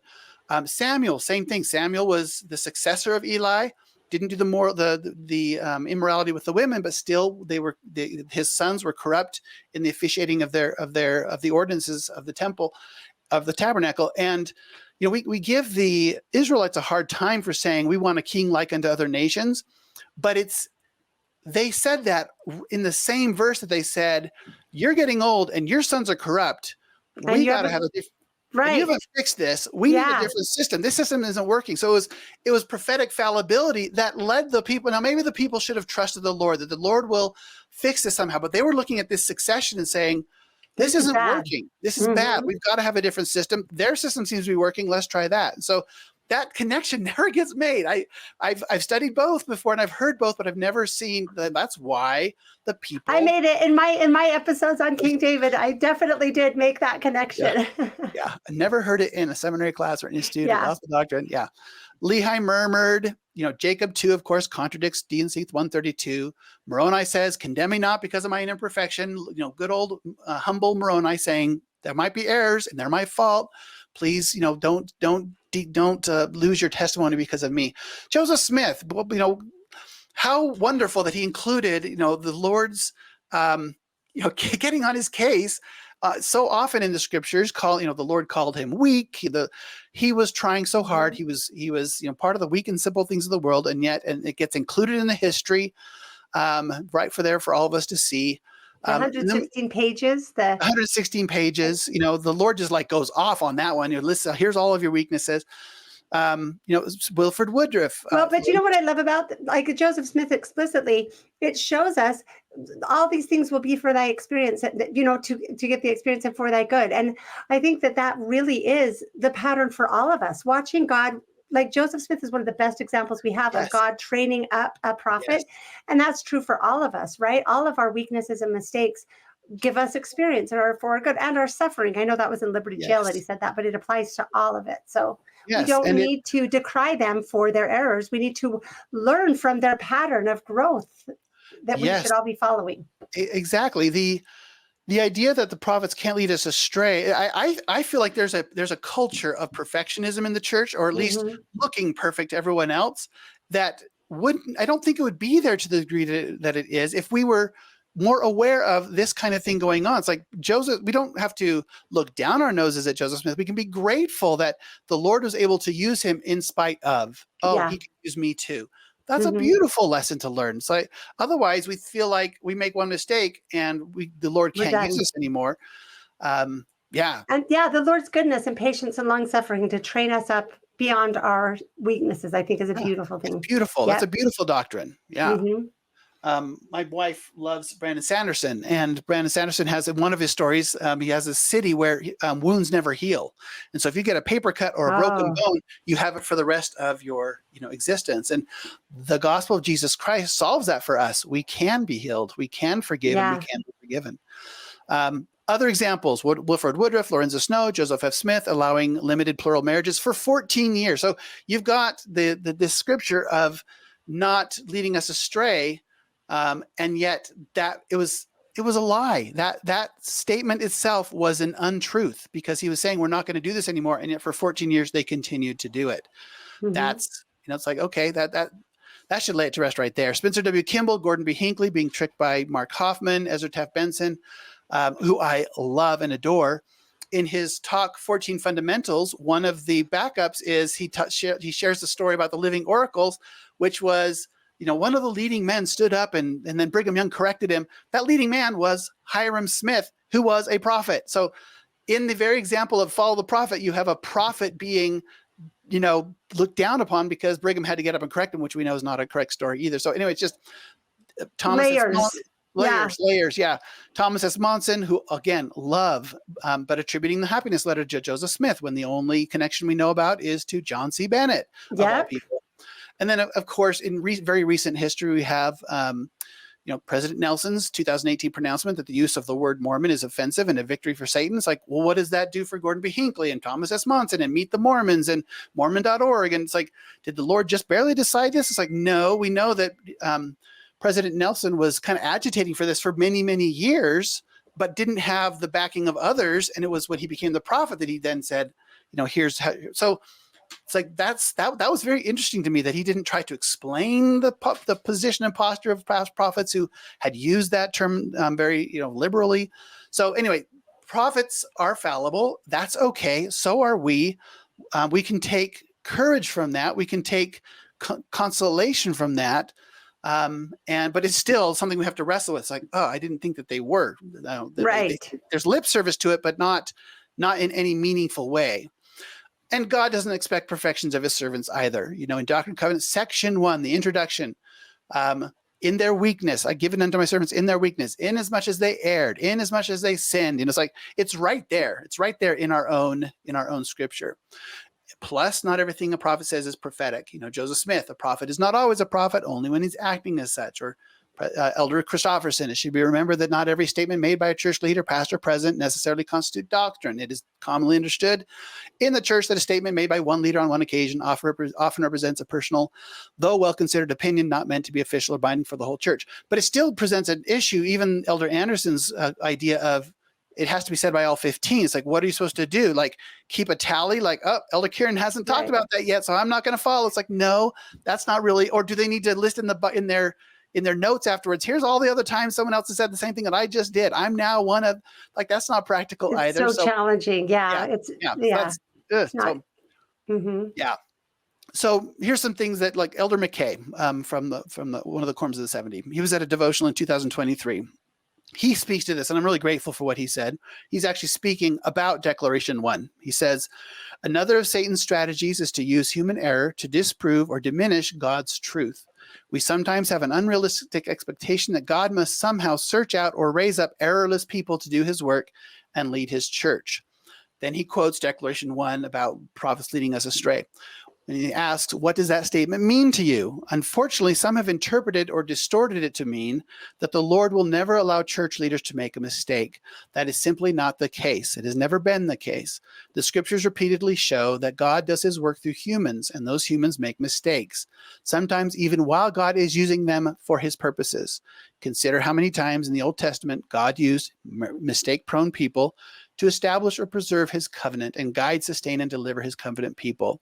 And then there's Peter. So I'm really grateful for that. It's like, thank you for putting that out there. Another author, not a church leader, but Adam Miller, author of Letters to a Young Mormon, said something very similar and I think very encouraging to all of us, weak humans, wrestling with the Lord, trying to help him, make him, let him prevail in our lives. He said, this is both the good news and the bad news. While it is scary to think that God works through weak, partial, and limited mortals like us, the only thing scarier would be thinking that he doesn't. Beautiful. It's a false dilemma to claim that either God works through flawless people or God doesn't work at all. The gospel isn't a celebration of God's power to work with flawless people. The gospel is a celebration of God's willingness to work today in our world, in our lives, with people who clearly aren't. To demand that church leaders, past or present, show us only a mask of angelic pseudo-perfection is to deny the gospel's most basic claim that God's grace works through our weakness. We need prophets, not idols. Our prophets and leaders will not turn out who you want them to be. They are not, in fact, even what God might want them to be. But they are real, and God really can, nonetheless, work through their imperfections to extend his perfect love. We're talking here about my journey through how do I reconcile what I've learned about church history, particularly Brigham Young. And it was helpful to me to apply what I knew about truth seeking in other spheres to the sphere of prophets or revelation. So you've talked on your show before about, historical practice or malpractice, which is, really this idea of practice and malpractice is applicable and crucial through all truth seeking. Epistemology is the idea of how do we know what's true? Mm-hmm. We have, Yeah, I don't know how far we want to go, to what is epistemology, but there's reality. Truth is a description of reality. We have perception, which is a sub part of reality. We don't see everything. In fact, we see a tiny piece of reality. And it's like us hunting our way through, trying to find out what is true. And the three of them, there's quite a few different epistemologies or ways of finding truth. Three that Latter-day Saints will be familiar with is, empiricism or the scientific method, reason or logic, and then revelation or inspiration. And to me, it's very helpful to know there's practice and malpractice for each one. Yeah. We're very familiar, I think, with the proper practice or evidence within the scientific method, but there's also malpractice, small sample sizes, conflict of interest, bias, ego, pursuit of the fashionable, who's going to pay for my research, so that all those kinds of things are, can play in to the scientific method. It's not infallible. Reason, there's a right way to argue, to give forth argument, and there's invalid or unsound ways. Fallacy is rampant, and that's and revelation has the same thing. There's divine or metaphysical communication in the form of ideas, impressions, visions, visitations, but there's also malpractice, like the co-ed who goes or the BYU student who goes and says to that girl, "The Lord told me that you're supposed to marry me." That's malpractice. You Right. can't receive. Revelation is only valid for the recipient. God. We can request from God confirmation of what somebody else has said they have received from, by way of revelation. Mm-hmm. And we struggle mightily. The Holy Spirit is not the only spirit speaking to us. There's the evil spirit. We're constantly, have both of these influences available to us or nearby.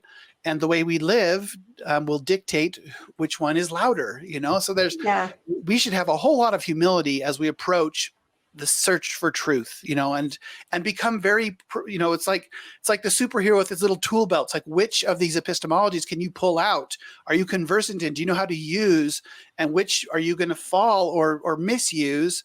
It's a lifelong practice to get to be a good practitioner of epistemology. Yes. And I love how you say we need to be humble, because I don't know if we would call it a malpractice, maybe, or just an improper, but it's learning a piece and assuming it's the whole, right? That happens very commonly in each of these methods. And like in the scientific method, it's interesting studying all kinds of scientific learning, but even nutrition is a good example. Once they learned, there are fats and proteins and carbohydrates, then they were like, oh, that's all you need. That's the entire part of nutrition. And then it took later to learn about things like fiber or vitamins, or and I think that it's really easy for someone to have a revelation of some way that they should live and then assume that is the way to live for all people, and that only to go a little further and receive some nuance to that, or that was just for that time, or I think that's another thing we need to be aware of, is that also we tend to think every new piece of learning means we have the whole and it's infinite, and it's usually quite limited. Okay. It's like a small sample size problem, Yeah, kind of. Mm-hmm. Yeah. Okay, Let's see. this is good. So, an example on the science side, I've got a lot of friends who are like, science is where it's at. That should be our only guiding star. And I'm reminded of the Lancet, which is a leading British medical journal in 2015. The editor-in-chief bemoaned the prevalence of questionable research behavior, data sculpting, other instances of malpractice, stating that a lot of what gets published is incorrect, poor methods get results, the case against science is straightforward, much of the scientific literature, perhaps half, may simply be untrue.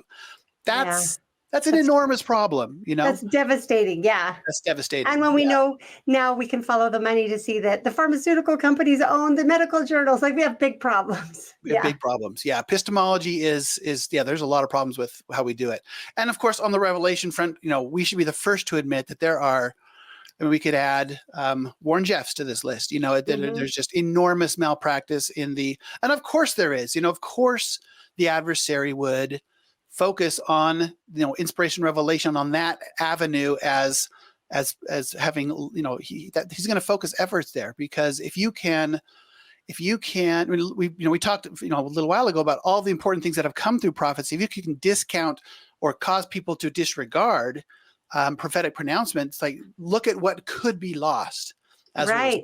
So for sure, churches, religions, revelation is not exempt at all, which brings me to this slide. You hear bits and pieces, you hear Adam God, you hear blood atonement, but we don't really know, we don't talk about, but you dig into each one of these things and some of them get very, very dark. And I don't know how you don't call these leading astray. Mm. I don't know how they can be anything but. You think of all of the individuals and families who were denied priesthood ordination, who were denied temple sealing, who were denied all these things that we say are so important. They were denied for, over a century. That's not a small thing. And that's just one of them. Mm-hmm. And so, I think of, I didn't put this quote in here, but Lord Acton, he's the guy we get that power corrupts and absolute power corrupts absolutely. He's that guy. Well, the quote continues, and we never study the other part of the quote, but it says that great men are almost always bad. Oh, wow. Great men are almost always bad. Wow. And he says whether they're in the seat of power or behind in the seat of influence, they're almost always bad. And so the whole separation of powers and all that, that's like begs for that when you realize that almost all great men are bad. You think that, sex, money, power are the three great motivators of bad men. And I look at Brigham Young, I'm like, check. Check. Oh my gosh. And so that's what we're wrestling with, and then we have, George Q. Cannon, who is an apostle under the kind of, I won't even go into all these. You've gone into most of these, if not all of them, and and there's others that have as well. So anyone who wants to pause and say, and I put this slide later in the deck because this is not meant to be like a gish gallop of look at all these things and like to start off. It's meant to be a summary for people who are already familiar with, yes, who are already wrestling with. I'm just kind of like, here they are. These are the ones that I know of. Maybe there's others, but these are the ones that I have had to wrestle with. And we wouldn't, it's like they're all completely out of congruency with what I would expect, prophetic behavior to entail, and we have to wrestle with that. And so we get George Q. Cannon, who was a member of the 12 when Brigham Young passed away, and he had this observation, and he was there for years, and he was even in one of the, as a counselor, and he said, after Brigham passed, he said this: some of my brethren, as I have learned since the death of President Brigham Young, did have feelings concerning his course.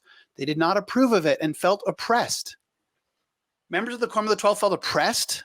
It's like, where's the unity? Where's the Doctrine and Covenants, section 107? Where's the, they felt oppressed, yet they dare not exhibit their feelings to him. He ruled with so strong and stiff a hand. And they say they felt that it would be of no use. So those who might have, who are supposed to be in equal authority with, according to 107, they shriveled, they could not withstand whatever they were feeling from him. In a few words, whatever he might do. There was also some terror because there were some authoritarian tactics that were terrifying. Yes. Mm-hmm. Oh yeah. When changing the rules of seniority in the Quorum of the 12 to prevent Orson Pratt from becoming president, threatening with excommunicating, and the sending on missions and sending on missions. That, we do have a documentable history of blood atonement. Like it was really a different time that's hard for us to understand. I think. It is. Yeah, exactly. So continuing, he said, in a few words, the feeling seems to be that he transcended the bounds of the authority with which he legitimately held. I have been greatly surprised to find so much dissatisfaction in such quarters, which is remarkable. He was within those quarters for years and was so blinders on to only looking in this one direction and not like, is there unity? Is there, he didn't see it until after. It is felt, for example, that the funds of the church have been used with a freedom not warranted by the authority which he held. And some even feel that in the promulgation of doctrine, he took liberties beyond those to which he was legitimately entitled.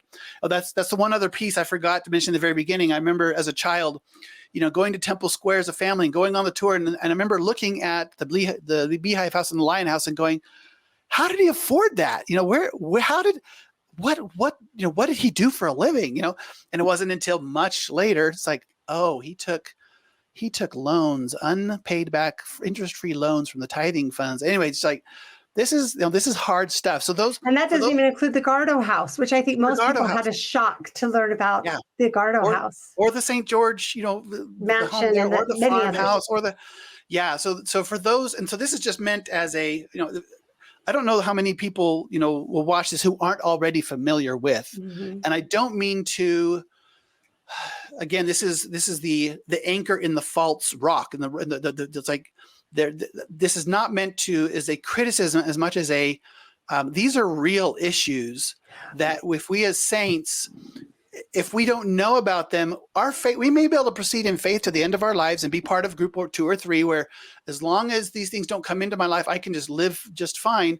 But I won't be able to necessarily help my children or my grandchildren who may encounter this stuff. And I'm just like, what are you even talking about? And yet they're like, my whole life is a lie type of it's, the identity crisis. You talk to people about the identity crisis that they face when they learn about this kind of stuff. And I can understand it. This is hard to deal with. It is. And I just want to say this slide is actually so important for another reason too, that you've hit on, but I want to talk about it explicitly. It's the validation of truth, because it is so painful to be gaslit, to be told that your reality is not reality, even though you have seen the documents, you have seen, I am totally fine with people saying, oh, well, there's this additional document, or, that's a great conversation to have. I love that. But to be told you're not allowed to talk about that, or that never happened, or he wouldn't have done that, or it's so painful when you are honestly trying to do this wrestle that you've talked about, that God has brought into your life. I am having this painful wrestle. And instead of either engaging in it with me, or at least supporting me in it, or at least recognizing the goodness, my goodness in this wrestle, you're just telling me that my reality is not valid. That is so, I'm not doing it justice, but people who have experienced it know what I'm talking about. Yeah. To just be told that never happened, you're wrong, and you may not talk about it is so painful, and is such a uncharitable approach. And so to even just see a list that's like, oh, because I didn't know exactly where you were going to go, Gary, and so as we're going, and then all of a sudden this comes on, and it's like, okay, we are dealing in the same reality. He's not gaslighting me. So we can, do you know what I mean? That is an important thing that people need to recognize. You need to know about these things so that you can engage in the wrestle yourself, but also be there for people who are engaging in this very valid, very real wrestle. And the more gaslighting you do, and the more bad apologetics you do, the more difficult you make it for them to retain any degree of faith. Yes. Because you're representing the faith side, and they know you're wrong, and you can't acknowledge that. Yeah. And I put this, this slide is out of place in terms of my experience. I experienced all of this without having yet done all the prophet research before, but I put it in here to try to, now when people see it, it's like, oh, now armed with the knowledge of the scriptural and historical evidence that prophets are fallible and stuff does happen. Yeah. Now we can look at Brigham Young in that light, and it's not quite so jarring. And you so, did people the service of building the scaffolding for them before you shook the building. Your building got shaken, and you had to balance on it while you built the scaffolding around yourself, right? So I appreciate that you did that in reverse as a service to people, and you were able to do that because you honestly engaged, because you honestly went through this. This is truly what ministering is, and what missionary work and testimony bearing should be. And, another, just share my experience, and maybe others have had it as well with the polygamy question, I guess church history in general, it's not like, oh, here's this one thing and now we've solved it all. It is like a blanket where you're undoing every single stitch. It is. And so you've got this huge quilt, and and it's not just one stitch. You got to undo them all and what is, and that's been hard. So it's not people, there's some people, who will listen to this, for the first time hearing this kind of thing from me and say, where does this even come from? It took 18 months of wrestling, listening to your podcast and others, and wrestling with the historical record, and and realigning and seeing how can God work through this circumstance. I guess I want to just validate those who are in the stitch removal and the restitching. And the question of how deep does it go is a very valid question. Yeah. And my experience, and what I just desperately want to share with other people, is it goes as deep as the rock of Jesus Christ. There is a whole lot of sandy foundation to dig out. And then you do reach bedrock if you are willing to engage honestly in faith. And it's easy to just walk away from the whole tower, but you can dig through that sand, as painful as it is, and as painstaking and effortful as it is. But but my gosh, we grow spiritual muscle in that process, don't we? Like, wouldn't you say your faith has been transformed in remarkably good ways for having done this? Would you go back to where you were 18 months before that wrestle, right? And so that's what I would say. Keep digging through the sand until you reach bedrock, and God will let you know when you reach bedrock. Yeah. There's someone who's very dear to me who left the church a number of years ago, and I now have far more sympathy, or even empathy for them. It's like, I see what you are experiencing, what you wrestled with, and I'm making a different decision. I'm staying, not leaving, but I understand. Yeah. I understand what you wrestled with, and I can see why someone could be led in that direction, because there's a betrayal. And this person even said, Brigham broke your heart. And like, you're right, he did break my heart. I thought he was one thing and he's really another. And that's not to say, I mean, I love what you said once, and where you believe that Brigham has come to grips with this, up now where he's at, and has repented and is rooting. I hope. I hope. I can't know, and that hope makes me happier than imagining him burning in hell. So I choose to think of it that way. Yes. And I hope the same thing for Brother Winder, for President Winder, for example, that even though he kept in his history, it talks about all the great conference talks that he gave as a member of the first, temple works the best, missionary works the best. I'm like, what about this big gaping hole in your personal life that you didn't deal with? I think he and Hannah have had some conversations since then, and have that's what I hope for, And I think I want to hope that, because that's what I hope for myself. Yeah, who knows what blind spots I have? Who knows what errors, right? Yes. And I don't want to pass and have my descendants, I think it's important to acknowledge wrongs. But I think that giving people grace, even in the next life, is a beautiful choice to make, right? Yeah. Yes. Because I certainly need it. Yeah, I certainly need it. Let me share a couple of things. So the idea of priesthood keys and succession, this question comes up all the time. Well, if Brigham Young really did do those things, and that's not to say that he was all bad. You think of when the teachings of the presence of the church came out, and I remember the Brigham Young manual was so thick, and I was like, why is that so much thicker? It's like, this is overcompensation is what I feel like now. It's like, oh, I see what they were doing. They're trying to see, he really had some good stuff, which he did, but the question very often comes up in these circles of, well, if Brigham was erring to that degree, then what about the priesthood keys? And for me, the answer has come in the story of King Noah. And I'm not saying that they were exact, duplicates of one another, but we see some patterns that are super helpful in Mosiah 11 through 18, where, Zeniff conferred the kingdom on Noah, and he had both the ecclesiastical and the state. Like Zeniff, he passed it on to Brigham Young. That was the same in Brigham's day. Just like Brigham Young. And Joseph Smith, yeah. And Joseph Smith. Noah consecrated new priests. He actually kept the appearances. Just, Brigham Young did that too, and did the ordinations and everything. He had that council. He had the high priest. He was working in the temple. They were making it a lot more beautiful than it was before. But the temple that Nephi established, they were in there, and that's where they were keeping the appearance of, even though their actions were going far afield. Alma was one of those. He was one of those who was conferred upon, consecrated. Yet, even though once he fled, he was able to baptize. He was able to organize the work. He was able to tell people. He was able to teach. Ordain. He was able to do all of those things without any mention in the scripture of some other person coming along and saying, that was invalid. I'm going to. So that to me is where I've been able to, okay, the priesthood keys are still on the earth. God decides when he wants to reveal to any one of us, including the prophet, whatever he wants to reveal to us.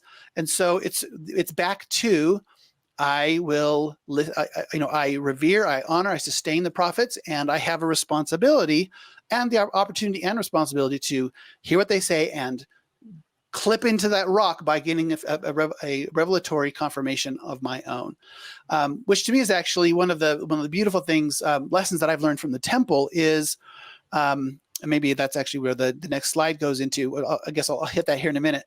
Where do we go from here? The last part of my, the presentation. Yeah, I just want to jump in on that. I love your Noah and Alma analogy because it's the exact same epiphany I had. That like, so this is like such a beautiful second witness, because it really was like, first of all, my understanding of key, I think we understand a whole lot less about keys than we think we do, honestly. Like if you study the Doctrine and Covenants for keys, they are varied and complicated, and each have different, it's not just one thing you can lump in and say I have the power, like. And so it's a really complicated thing. But the idea of authority, right, I really did grapple with that. Is it necessary? What do we do about it? All of these questions. And this was the exact same thing I fell on. And I do think it is about the faith of the individual. God honors faith, and then tying that alma piece in with authority, I think is exquisitely beautiful in what we are talking about, because really there are so many parallels between, I'm just restating what you said, but I just want people to really let it sink in, the parallels between Brigham and King Noah. They're there, they exist, but each of us has the opportunity to still tie in. We're not, Brigham and any of the ensuing prophets did not divorce us from the restoration, from what God did. And because of this church, the Book of Mormon is worldwide, where we've existed, we've sustained, like the church has served incredible purposes. And like you said about the kinds of people, the fruits of the church, right? Yes. And now I just see God's hand in it again, that God is awakening all of these ideas for all of these people, the honest in heart, the truth seekers are awakening to all of these things. So to me, I can't help but see God's hand from the beginning to the end and all the way through the middle. And so anyway, I really am glad you brought that out. Thank you. That's a gorgeous answer. It was awesome. For me. Yeah, me too. That was like the one spot I could go through. It's like, oh, it's in the scriptures. It's happened before, Yeah. I came to believe that's why. I mean, the Book of Mormon is written for our day. That's a profound thing directly for our day that is so very applicable. Yeah. So grateful that Mormon included that in the record.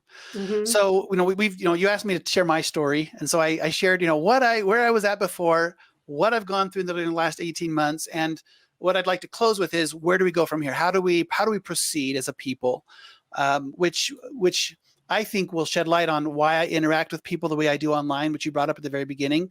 I didn't always interact that way. I used to be very, the snark and the sarcasm and I was very much in that camp. And I had a good friend who I'd known from when I was really, I'm still in the education space, but a good friend who was also, put on conferences and things like that. And she has a family, and she came out as lesbian and is still, married to her, she's just an incredible woman, but it's gone through, as you can imagine, a lot through that. Mm-hmm. And she approached me privately after some interactions online that she had seen that were not maybe as gracious as the ones you've seen. And she said, Gary, and in the most kind, loving, Christ-like way, taught me an important lesson about kindness. And so I can't say that I've 100% followed that, but it really hit me hard that I am not being Christ-like. I have got to be Christ-like. And, in my work, we have this way of looking at problems. When there's an issue at work, we have two ways of looking at it. If this microphone was a problem, we can be on two sides arguing with each other, or we can both be on the one side looking at the problem, hand in hand, arm over the shoulder, saying, look, hey, here's the problem we want to solve. How do we do this? It's like, the problem is the enemy. You're not my enemy. The problem is the problem. Exactly. Yes. The hearts and minds of our brothers and sisters are the territory to be won, not to be conquered. So to treat them like that to love, it's like they remain our brothers and sisters regardless. So anyway, that where we go from here, is how this will speak to all of kind of those ideas. Karen Schultz wrote a book called Being Wrong, and she said, embracing our fallibility, us too, simply acknowledges what philosopher Richard Rorty called, quote, the permanent possibility of someone having a better idea, end quote. It's like, we have to live that way. We have to, as in a classic liberal Western civilization, it was all about power. Under Western civilization, it says it's about truth if you do it right, which was a whole nother conversation, but which you have to have the humility of saying someone might be right, someone might have a better idea than me, and always be in that position of humility. So that would be, step number one, is having the humility of there might be somebody out there who knows something more than I do that would literally overturn. the better idea benefits all of us. We Yes. all want the Yes. better idea, even if it hurts our pride for a minute. Yeah. Yes. I think most people will be familiar with these scriptures, but trusting in the Lord with all thine heart, lean not unto thine understanding, in all thy ways acknowledge him, he shall direct thy paths. O Lord, I have trusted in thee, I will trust in thee forever. I will not put my trust in the arm of the flesh. Feast upon the words of Christ, for behold, the words of Christ will tell you all things what you should do. The Holy Ghost will show unto you all things what you should do. So the Lord has been very clear about asking, you shall receive, knock and shall be opened unto you. It's like, seek the Spirit. So in humility, seek the Spirit. And kudos to President Nelson for this killer quote. I think he's absolutely spot on.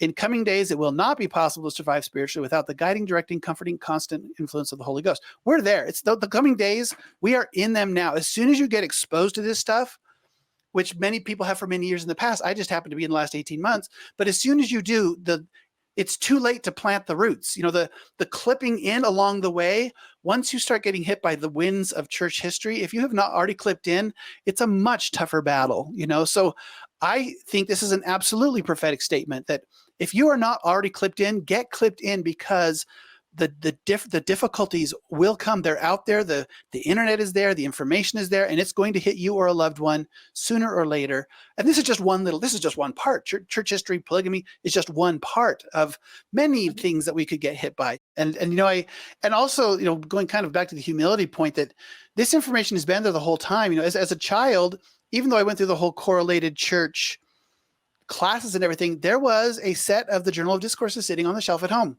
My parents had it.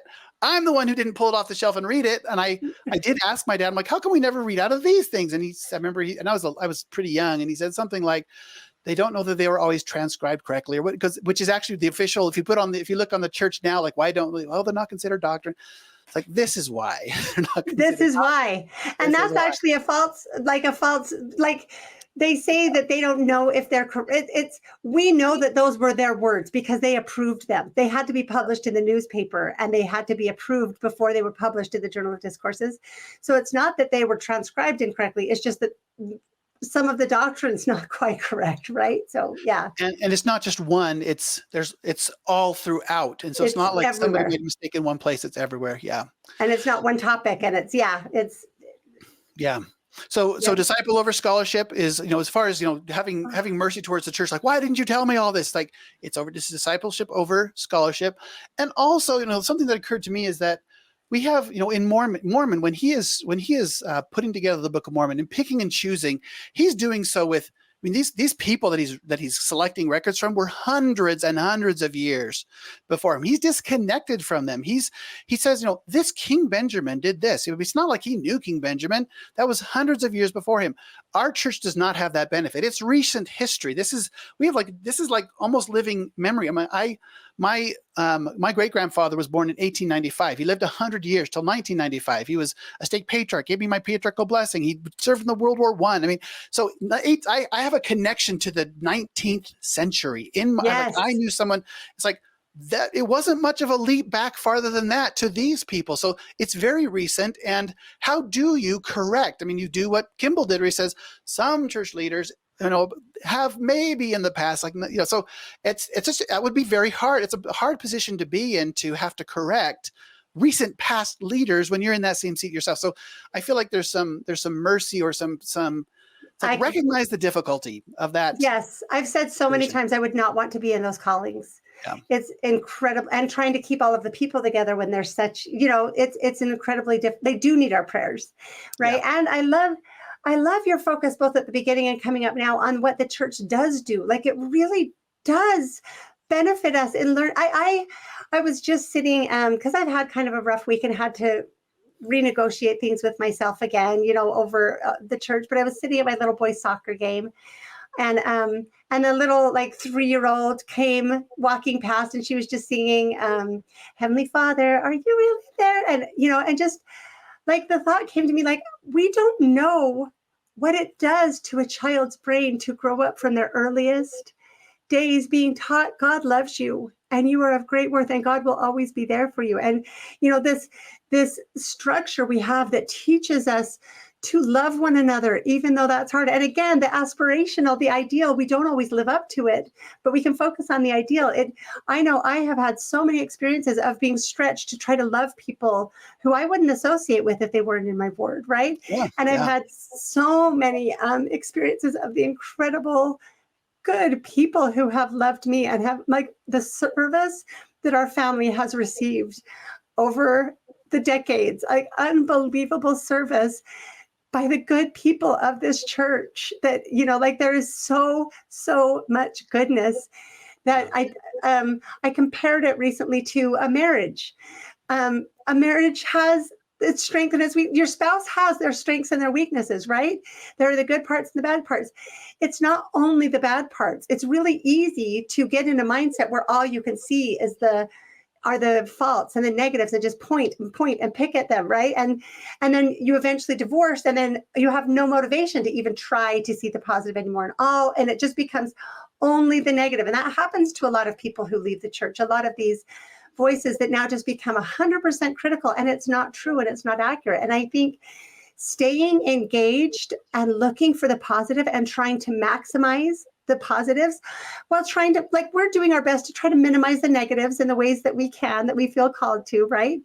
But recognizing that continued involvement with the church is not something to be taken lightly or to be thrown out lightly, even when it's really, really hard, which often it can be, especially for those of us who are loyal dissenters. We are loyal to the church, but we disagree with some points, and it can be a difficult place to be. But my goodness, I feel like it's important and it's worthwhile. And I've had to, again, this week, really dig to the bottom of that, where I just, again, was like, okay, should I just wear sleeveless tops and drink coffee and stop having all of this pressure? And, because it can get really hard when there are continuing struggles that make it even harder.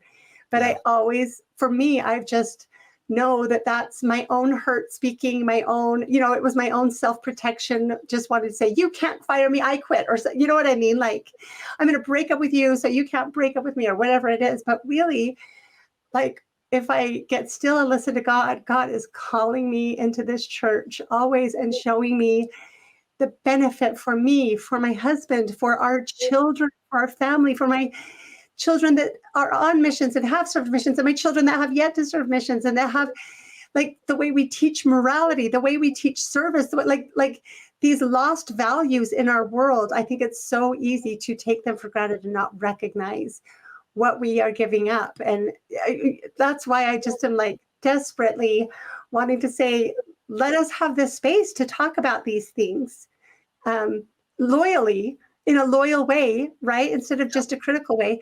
And then to the people talking about them, please, let's do our best to engage in these topics filled with the Spirit of God, with charity, with love, with mercy and grace. Anyway, I'm kind of going off, but this is really speaking to me. I love that this conversation is happening right now, as I've been thinking so much about all of these things and having to struggle with them, because it's really challenging. Yeah. I love all of that. It reminds me of Mosiah 18, the hearts knit together in love and unity. That to me, like, that's one verse out of all of the canon. And yet it's like that embodies the beauty of the gospel of Jesus Christ and the modern church community, for whatever, warts that we all have. The hearts, all of my closest friendships, all of my, deep family relationships that I cherish, all come through the gospel of Jesus Christ, as embodied in the Church of Jesus Christ of Latter-day Saints. It's so beautiful to me. And so which brings me into another point that I was thinking of as you were saying that. It's like, just to give people context, it's like we have almost like the church history up on the lift in the auto shop, fixing this one broken part. It's like, I don't know that, and I wouldn't recommend that we, always have it up on the lift, examining the one broken part without recognizing the beauty of the whole and driving in the whole. It's like I have not spent my life in criticism, nor the last 18 months. I've spent hundreds of hours studying and trying to figure this out, but I've also been fulfilling my callings. I've also been a dad. I've also been a husband. I've also been a provider. There's just, I guess, a caution to those who are like, where do we go from here? You do need to maintain the balance of, and this is where I'll go next with another thing that I believe that the gospel has given us. We have in Genesis the account of the creation with Adam and Eve, but with the restoration, we have 3 other accounts. Why is that? And from those 3 other accounts, we learn something we don't get from Genesis, which is that the idea behind a savior was an if they fall into transgression, if they do, we will provide a savior. But there was another door. There was another door available, and that was the door of, we will go away and come back later with further instruction. Keep the commandments we've given you so far. We're going to come back and give you further instruction. They didn't wait for the further instruction. They got input from another messenger, another source. In fact, that's one of the lessons from the temple is, what messengers are you listening to? So they got a message from the messenger over here that was in contradiction to the commandment and information and instruction they'd received from the Lord. And rather than saying, okay, thank you for that, I'm going to wait for the further instruction that was promised to me, they went with it, which is what we as humans do. I do not look down on Adam and Eve at all for that. To me, it's a learning lesson. Like, we all wrestle with our reason, like, this looks like the right way I should go. But keep in mind, that, and this goes back to our little clip-in point. They had a clip-in point moment. They knew God, they knew Christ, they had seen them, they had been in their presence, they had been instructed, and they had been told to wait for further instruction. And so, to those who might be like, I'm throwing the baby out with the bathwater, it's like, no, what instruction have you received? What can you clip into? There's a lot of other messengers. I'm one of them today, here on this podcast, that will shout in your ear and say stuff, but hold true to the message that you've already received, the clip-ins that you've already gotten, where God spoke to you, and don't deviate from that path as you wrestle with the reality of other messages. That principle from modern day revelation, the 3 different accounts that we have of the new accounts that we have of the creation, have been very helpful. Hold on to what you know. Don't deviate from the instruction you've been given. Wait for further instruction, but you still got to take in everything, because we live in a world where things are coming at us all the time. So that was very helpful. That's been very helpful to me, to don't stay true to what you know already, I guess. Right. And I like that. And for me, the question repeatedly has been, God, what do you want for me? What do you want me to do? Right? Because that, for me, I have learned, again, through challenging experience, as we all have, a life of challenging experiences, to trust God. If God tells me to do something, then I know it is in my highest good and in the highest good of everything I care about, my family, right? And so I think that there is so much value in learning to ask and recognize answers and direction. And if someone, I'm not saying that someone can't for a time, because of their own circumstances and their own situation, feel inspired that staying in the word or staying in the activity in the church is not the right thing for them. But what I fear happens too often is that it's kind of the church lied to me, therefore it's not true, and it's not what it claimed to be, therefore I'm out, and I'm, and it's kind of that response without recognizing, like the question I've asked every time I've really faced the wall, when I've really had the challenging experiences that I didn't see how I could go on, the question's always been, God, show me where to go, show me what's better, show me what I can do that would be, and every time I have had the answer, the profound answer, to stay. And so I like that idea of and for me, it's not that just there's one little something loose on the car. I mean, maybe the whole drive feels really wonky at times, you're like, we've got 2 flat tires and we're leaking oil, and, maybe the thing's about to explode. There are times like that. And so the question is just like, God, what do you want me to do to make this ride a little smoother? And do you want me to stay in this car? And I think that, but it has also been helpful to me to have the Lord turn my thoughts repeatedly to the fact that we teach our children from infancy, and that we're taught always to seek the Spirit. Yeah. That's profound, right? And that we teach to repent, and that we teach to read the Book of Mormon. There's so much good. And, and maybe as a younger mom, I would have felt more energetic about, I've got the spiritual education of my children under, in hand just fine. I can homeschool and I can home church. We're good, but for me, I recognize at this point as a mom my own insufficiency and my need for a community of people that genuinely want, whether they always live up to it and whether I always live up to it, genuinely want to be like Jesus and recommit to that either daily or at least weekly, right? There is so much beauty and value there that it's just not something to give up lightly. I would just say, trust God and where God directs you, but don't think that because you see, oh my gosh, I didn't know my husband had that characteristic, I need to divorce you. Do you know what I mean? Yeah. It can kind of be like, I didn't know that about the church. Okay, what's the good I can focus on if that's what God wants me to do? And how can I help minimize the bad if that's what God wants me to do? Yeah. I love that. The last thing that I thought I would share ties right back into what your very first comments, and that is contention. The problem with contention we have, and so with this, I guess I would make a plea to all sides of this, this debate, because there's so often that contention enters into the picture, and I wanted to share what I've learned about what contention is, what it sabotages, and why we and the Lord's feelings about contention. If I were to summarize, it would be that as soon as we allow contention to enter into our heart and our conversation, the adversary has already won. It's like it doesn't actually matter. I don't know how much it matters. At least for that person that we're arguing with in that moment. The whole idea of a man convinced against his will is of the same opinion still. The people don't care how much you know until they know how much you care. All those kind of ideas deal with this issue of contention. But I believe that allowing contention into our conversations actually has a much larger detrimental effect societally than we really understand. So I hope that I can show what I've learned that way, because as a plea to let's be civil and let's be kind and let's be on both sides, both be on the one side and look at the issue not at each other as the enemy. So I won't read all of these because I think people can pause the video, they can look up the scriptures, but the Lord has denounced contention over and over and over again in the scriptures. And if we pull out our trusty Webster's 1828, we see that it is strife, struggle, a violent effort to attain something or resist a person, claim or injury, contest, a quarrel, strife in words or debate, quarrel, angry contest, strife, endeavor to excel, the vehemence of endeavor, speaking of the violence of your passion. So love that definition that we get from Webster.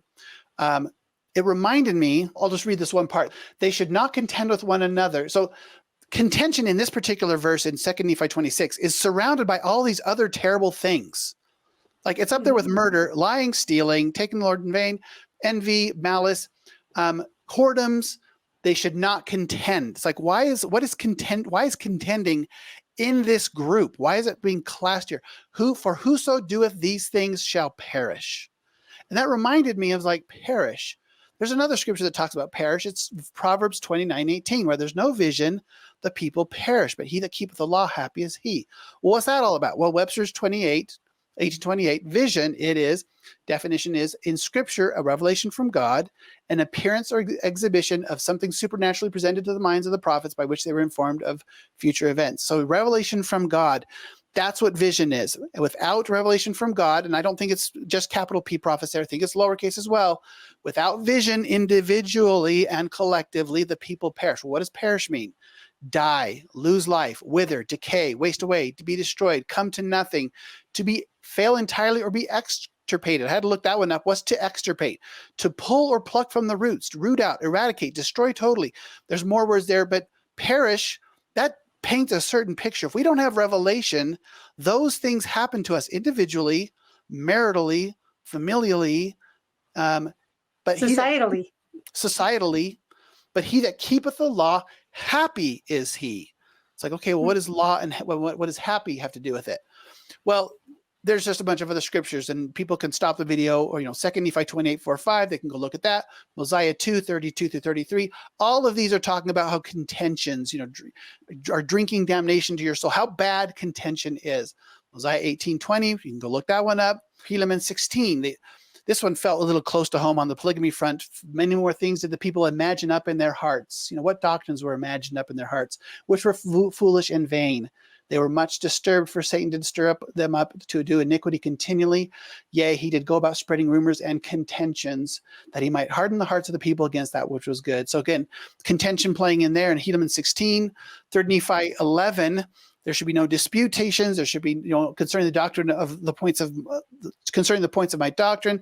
He that hath the spirit of contention is not of me, but is of the devil. That is a real, boy, every time I get into that headspace, I have to stop. It's like, I can't go there. I don't want to be of the devil.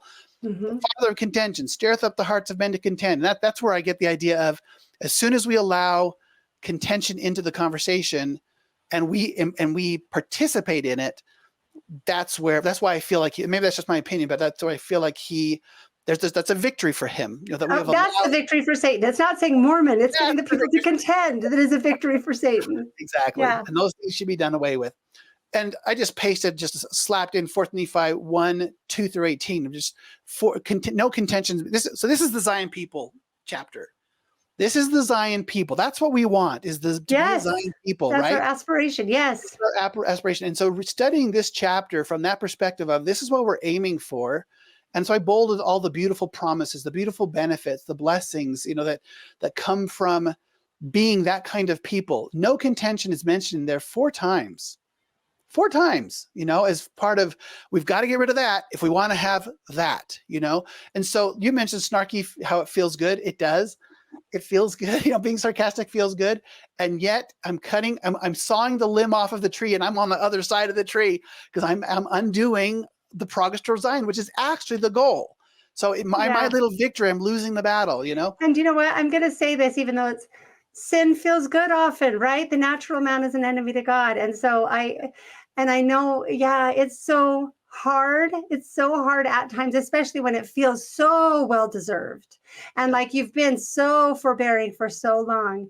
But I love that you're bringing out these scriptures, because remembering, in the Pearl of Great Price, Lucifer is called the father of lies. In the Book of Mormon, he's called the father of contention. That's kind of shows, right? Like, what spirit do we want to be acting under? And I have become convinced Zion is not a place where we all agree. Zion is not a place where we're all the same. Zion is a place where we don't contend. And we can absolutely engage without contention. We can engage and have disagreements and differences of opinions without contention. Presenting truth that some people may disagree with does not mean contention. Contention means contention. So I'm going to keep doing better.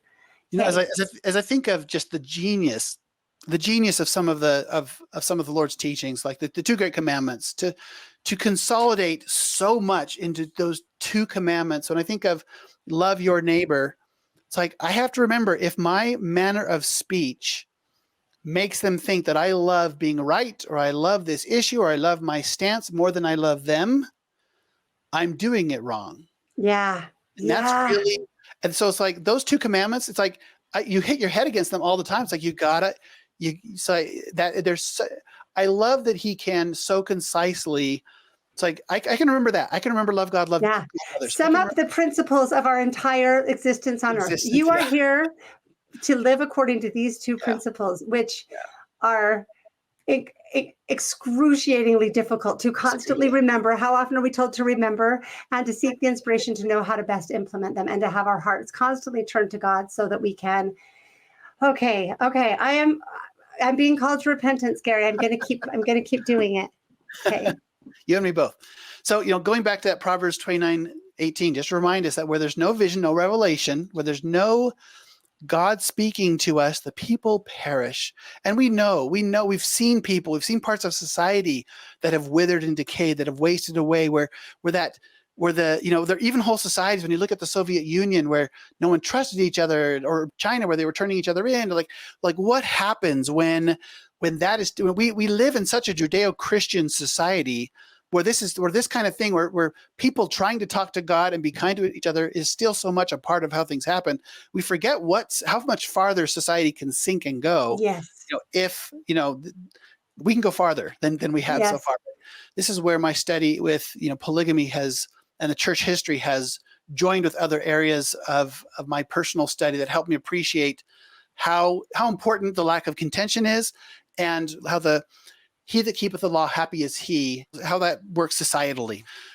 Here's where I'd like to turn to this idea of the pursuit of happiness. We just talked about happy is he. We learned in the Book of Mormon. Well, there it is right there. Never, there could not be a happier people among all the people who have been created by the hand of God. That's what I want, you know? And so, you know, it's curious. And I've had people ask me this, you know, why is pursuit of happiness in the Declaration of Independence? Is that just like this? What's that doing there? It's like, what does that have to do with anything? And it has everything to do with it's one and the same. And this is like one of the lost sections of our history of we don't understand what the pursuit of happiness is. So I'd like to share it because I spent a lot of time researching this, and this was actually before the polygamy thing that got into my life. But it's helped me understand why it's there and what it creates a whole framework for how we're supposed to be operating as a society, and then we can compare how are we doing, you know, against that. So 400 or 500 years ago, 350 years BC, before Christ, Aristotle wrote this book called Ethics. And I'm going to just paraphrase this really quickly, but he said that happiness, it's a book about happiness. That's what it is. And I believe he was inspired to write this book. It is such a profound book on happiness. He says, happiness is the thing that we are all, I mean, it's the object and divine design of our existence. I know we don't, you know, it's like, can we quote that? It's like, I love that quote. I don't know that Joseph said it, but that's what Aristotle said. Aristotle said that happiness is what we're all aiming for. If you ask somebody, why did you do that? And then you keep asking, why? You'll get back to the final answer is always, I think it'll make me happy. Even if they're wrong, like I think drugs will make me feel better. It'll make these bad feelings go away. We want to be happy as human beings. We are programmed for that. And the scriptures constantly talk about and point to, this is what they did to become happy. So what did Aristotle say? Can I just go back and correct your letter? What's it called? The happiness letter quote? Yeah. We don't need it because we have in the Book of Mormon, men are that they might have joy, right? Adam fell that men might be, and men are that they might have joy. So we can throw out the happiness letter and keep the truth of the principle. I just wanted to let us go forward with that, if that's okay. Good point. Yes. So Aristotle said that happiness is what we're all seeking for. Well, how do you become happy? And, you know, I Googled when I was studying this years ago, I Googled, what is happiness? What is the pursuit of happiness? And it was all like, you get to have goats if you want goats. You get to go skiing if you want to go skiing. You get to have a garden if you want to, you know, it's like our hobbies. It's just whatever. It's like, that's not at all what happiness is comprised of. Happiness it's actually 4 parts. It's virtue. Virtue is learning to do, virtue is the right way to act at the right time towards the right person for the right length and the right amount. It's like, it's basically what would God do? What would Jesus do in that moment? For the right reason as well. For the right reason. Yeah. For the right reason. Yes. So all of that's virtue. And it's like super hard to do. It's like this fine point into either side. Aristotle said it's a vice. So courage, for example, is a virtue. If you don't have enough courage, you're a coward. If you have too much courage, it's likely rashness. Bravado, rashness, you know, charging the cannon with your men, you know, even though you're all going to get blown to smithereens, it's not the right reason. It's not the right. So it reminds me of this pursuit of virtue is a lifelong pursuit. It's what builds character. And it reminds me of Apollo 13, that scene in the movie where they're both piloting, they're trying to get back to Earth, and they have the 2 windows, and they have to keep the Earth in the window so they don't bounce off the atmosphere. That's what the battle for virtue is. They're like, I can't say I'm like a constant battle, you know, trying to keep virtuous. So it's a lifelong battle to be virtuous. You know, Benjamin Franklin with his 21 points, carrying it around all day, trying to do the 21 things, you know, virtue. We don't talk about it enough, but virtue it builds character. It engenders generosity, magnanimity, justice. It facilitates friendships of virtue. We have 3 types of friendships. He talked about friendships of pleasure, friendships of utility, friendships of virtue. And what happens with those friendships of virtue? Those people come together because they're drawn to one another. And Aristotle said they create communities based on and with the intent of perpetuating freedom and justice rather than being based on with the intent of perpetuating power. That's the difference. All other systems seek, like, I want power. I'm going to gather people around me so I can get power. He says the way to do, if you want to have a free society, you have to be pursuing virtue, because it's those people who are people of virtue and character who will come together and form society so they can have justice for their fellow men. So that's the virtue element. And this is the complete life, is what Aristotle called it. Virtue is the first element. Second, and I won't go into too much detail on these 2, Wisdom, is the ability to judge things that don't change. Judgment is the ability to judge things that do change. And surprisingly, you have to have property, because that allows you to be independent, self-sufficient, generous, magnanimous, and pursue justice on the behalf of your fellow men. This is where we get the life, liberty, The and pursuit of property. happiness. Yeah. And property. So people say, Right. why property versus happiness? They have nothing to do with each other. It's like, no. Property is the piece of the 4 elements of happiness that government can have anything to do with. They can't help you with your virtue. They can protect your properties. That's why the purpose of government is to protect life, liberty, and properties, because those 3 elements are necessary to happiness. Property is a subset of happiness, and it is necessary to be protected. Yes. It's a subset. I love that. And I love adding to it also that part of the reason it was changed from property to happiness is because slaves were considered property, and that was not according to the ideals. And it was the it was the abolitionists among the founders who insisted that we can't have property in there, because that would further embed slavery into our founding documents. I think that's a good thing to include as well in this discussion. But this is really cool. I really like learning this. Okay. Yeah, and so and pursuit of happiness makes it the greater, the larger, the Declaration of Independence is not so much a legal document. The Constitution is, like, how do we set up the government? The Declaration set forth the purpose. And so what a great, noble purpose, the pursuit of happiness. That's why we're setting up this whole structure with limited government and federalism and vertical and horizontal separation of powers. It's like, because power corrupts. And so it's like all because we've got to enable freedom. So we're only going to handle life, liberty, and property. Everything else needs to be the states of the people, because the idea is that people of virtue, these people who've become happy, have all 4 things God has given to them, so they can give. So it's this: you receive and then you give back to society in great ways. And so you take. Okay, I will agree with you, because the reason that I exist in what I'm doing is because of Larry H. Miller and Gail Miller funding the Joseph Smith Papers Project, which I think is just like building a museum or a library or a hospital. That's exactly right. So that's a great example of magnanimity. And I would just say, again, thank you to Gail Miller and Larry, who's passed, for the incredible gift that they have given us. We're all in their debt. Yeah, exactly. Okay. That's exactly what I'm talking about. And when someone, the Book of Mormon talks about, it's not a gift if you don't want to give it.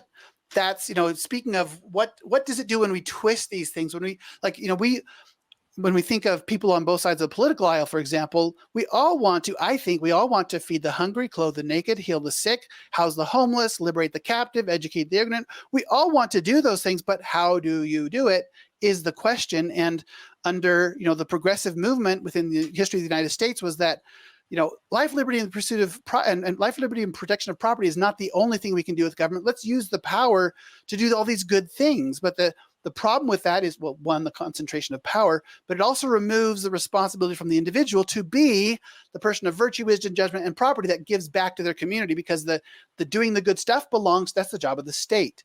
Under this vision, the state just protects life, liberty, and property, and we all try to become one of these people so that we can be the solution. And that creates a very different citizenry. Yep. Yeah. And we contribute all our way up. We don't wait until we are wealthy to think, now I can be magnanimous. We practice those virtues. Along the way. We practice wisdom, judgment, virtue every step of the way as we build all of those things in our lives. And it's how we become the person that knows what to do with that property that we've accumulated over the course of our life. We don't go and buy the additional, the cabin or the yacht or the retire and go golfing for the rest of our lives or whatever, not to disparage any of those activities. The question is, what does God want you to do with what you have accumulated? It's like if people have property, I want them to be people of virtue, wisdom, and judgment who know how to use it and what problems to solve, what orphanage to create, what hospital to endow. And they're going to know because they see their community. They've lived in it their whole lives. They know what problem to solve. The citizenry that's created under this model is different than we delegate all good doing to this, and we just pay our taxes. That's our only responsibility. And I make sure I have enough retirement to just go and turn a blind eye to all of the corruption. And turn a blind eye. Yeah, because that creates corruption. So, okay, this is awesome. Okay, continue. So when you regulate humanity or remove from them the opportunity to do good, you diminish their ability or incentive to pursue virtue, character, wisdom, and judgment. But this comes back to, or brings us back to where we whole idea of those who keep the law happy are they. Where there's vision, where there's no vision, they perish. And this is the last slide here. The founders understood all these ideas, and it speaks to why prophets and religion and morality are so crucial, and why things like church history that have problems that we don't address serve as a stumbling block. They are a stumbling block to the very thing that our society needs to be happy. And so I think of some of the quotes that we're all familiar with these, or most of us will be, but this is from George Washington's farewell address, where he said, "Of all the dispositions and habits which lead to political prosperity, happiness, religion and morality are indispensable supports. In vain would that man claim the tribute of patriotism who would labor to subvert these great pillars of human happiness, these firmest props of the duties of men and citizens." What duties? To feed the hungry, to clothe the naked, all those things. "The mere politician, equally with the pious man, ought to respect and cherish them." So those who are not particularly religious understand the impact that this whole model has, so respect and cherish it. "A volume could not trace all their connections with private and public felicity, happiness. Let it simply be asked, where is the security for property, for reputation, for life, if the sense of religious obligation deserts the oaths, which are the instruments of investigation in courts of justice?" We talked about that before, putting your hand on the Bible. "Let us with caution indulge the supposition that morality can be maintained without religion. Whatever may be conceded to the influence of refined education on minds of peculiar structure, reason and experience both forbid us to expect that national morality can prevail in exclusion of religious principle. It is substantially true that virtue or morality is a necessary spring of popular government. The rule indeed extends with more or less force to every species of free government. Who that is a sincere friend to it can look with indifference upon attempts to shake the foundation of the fabric."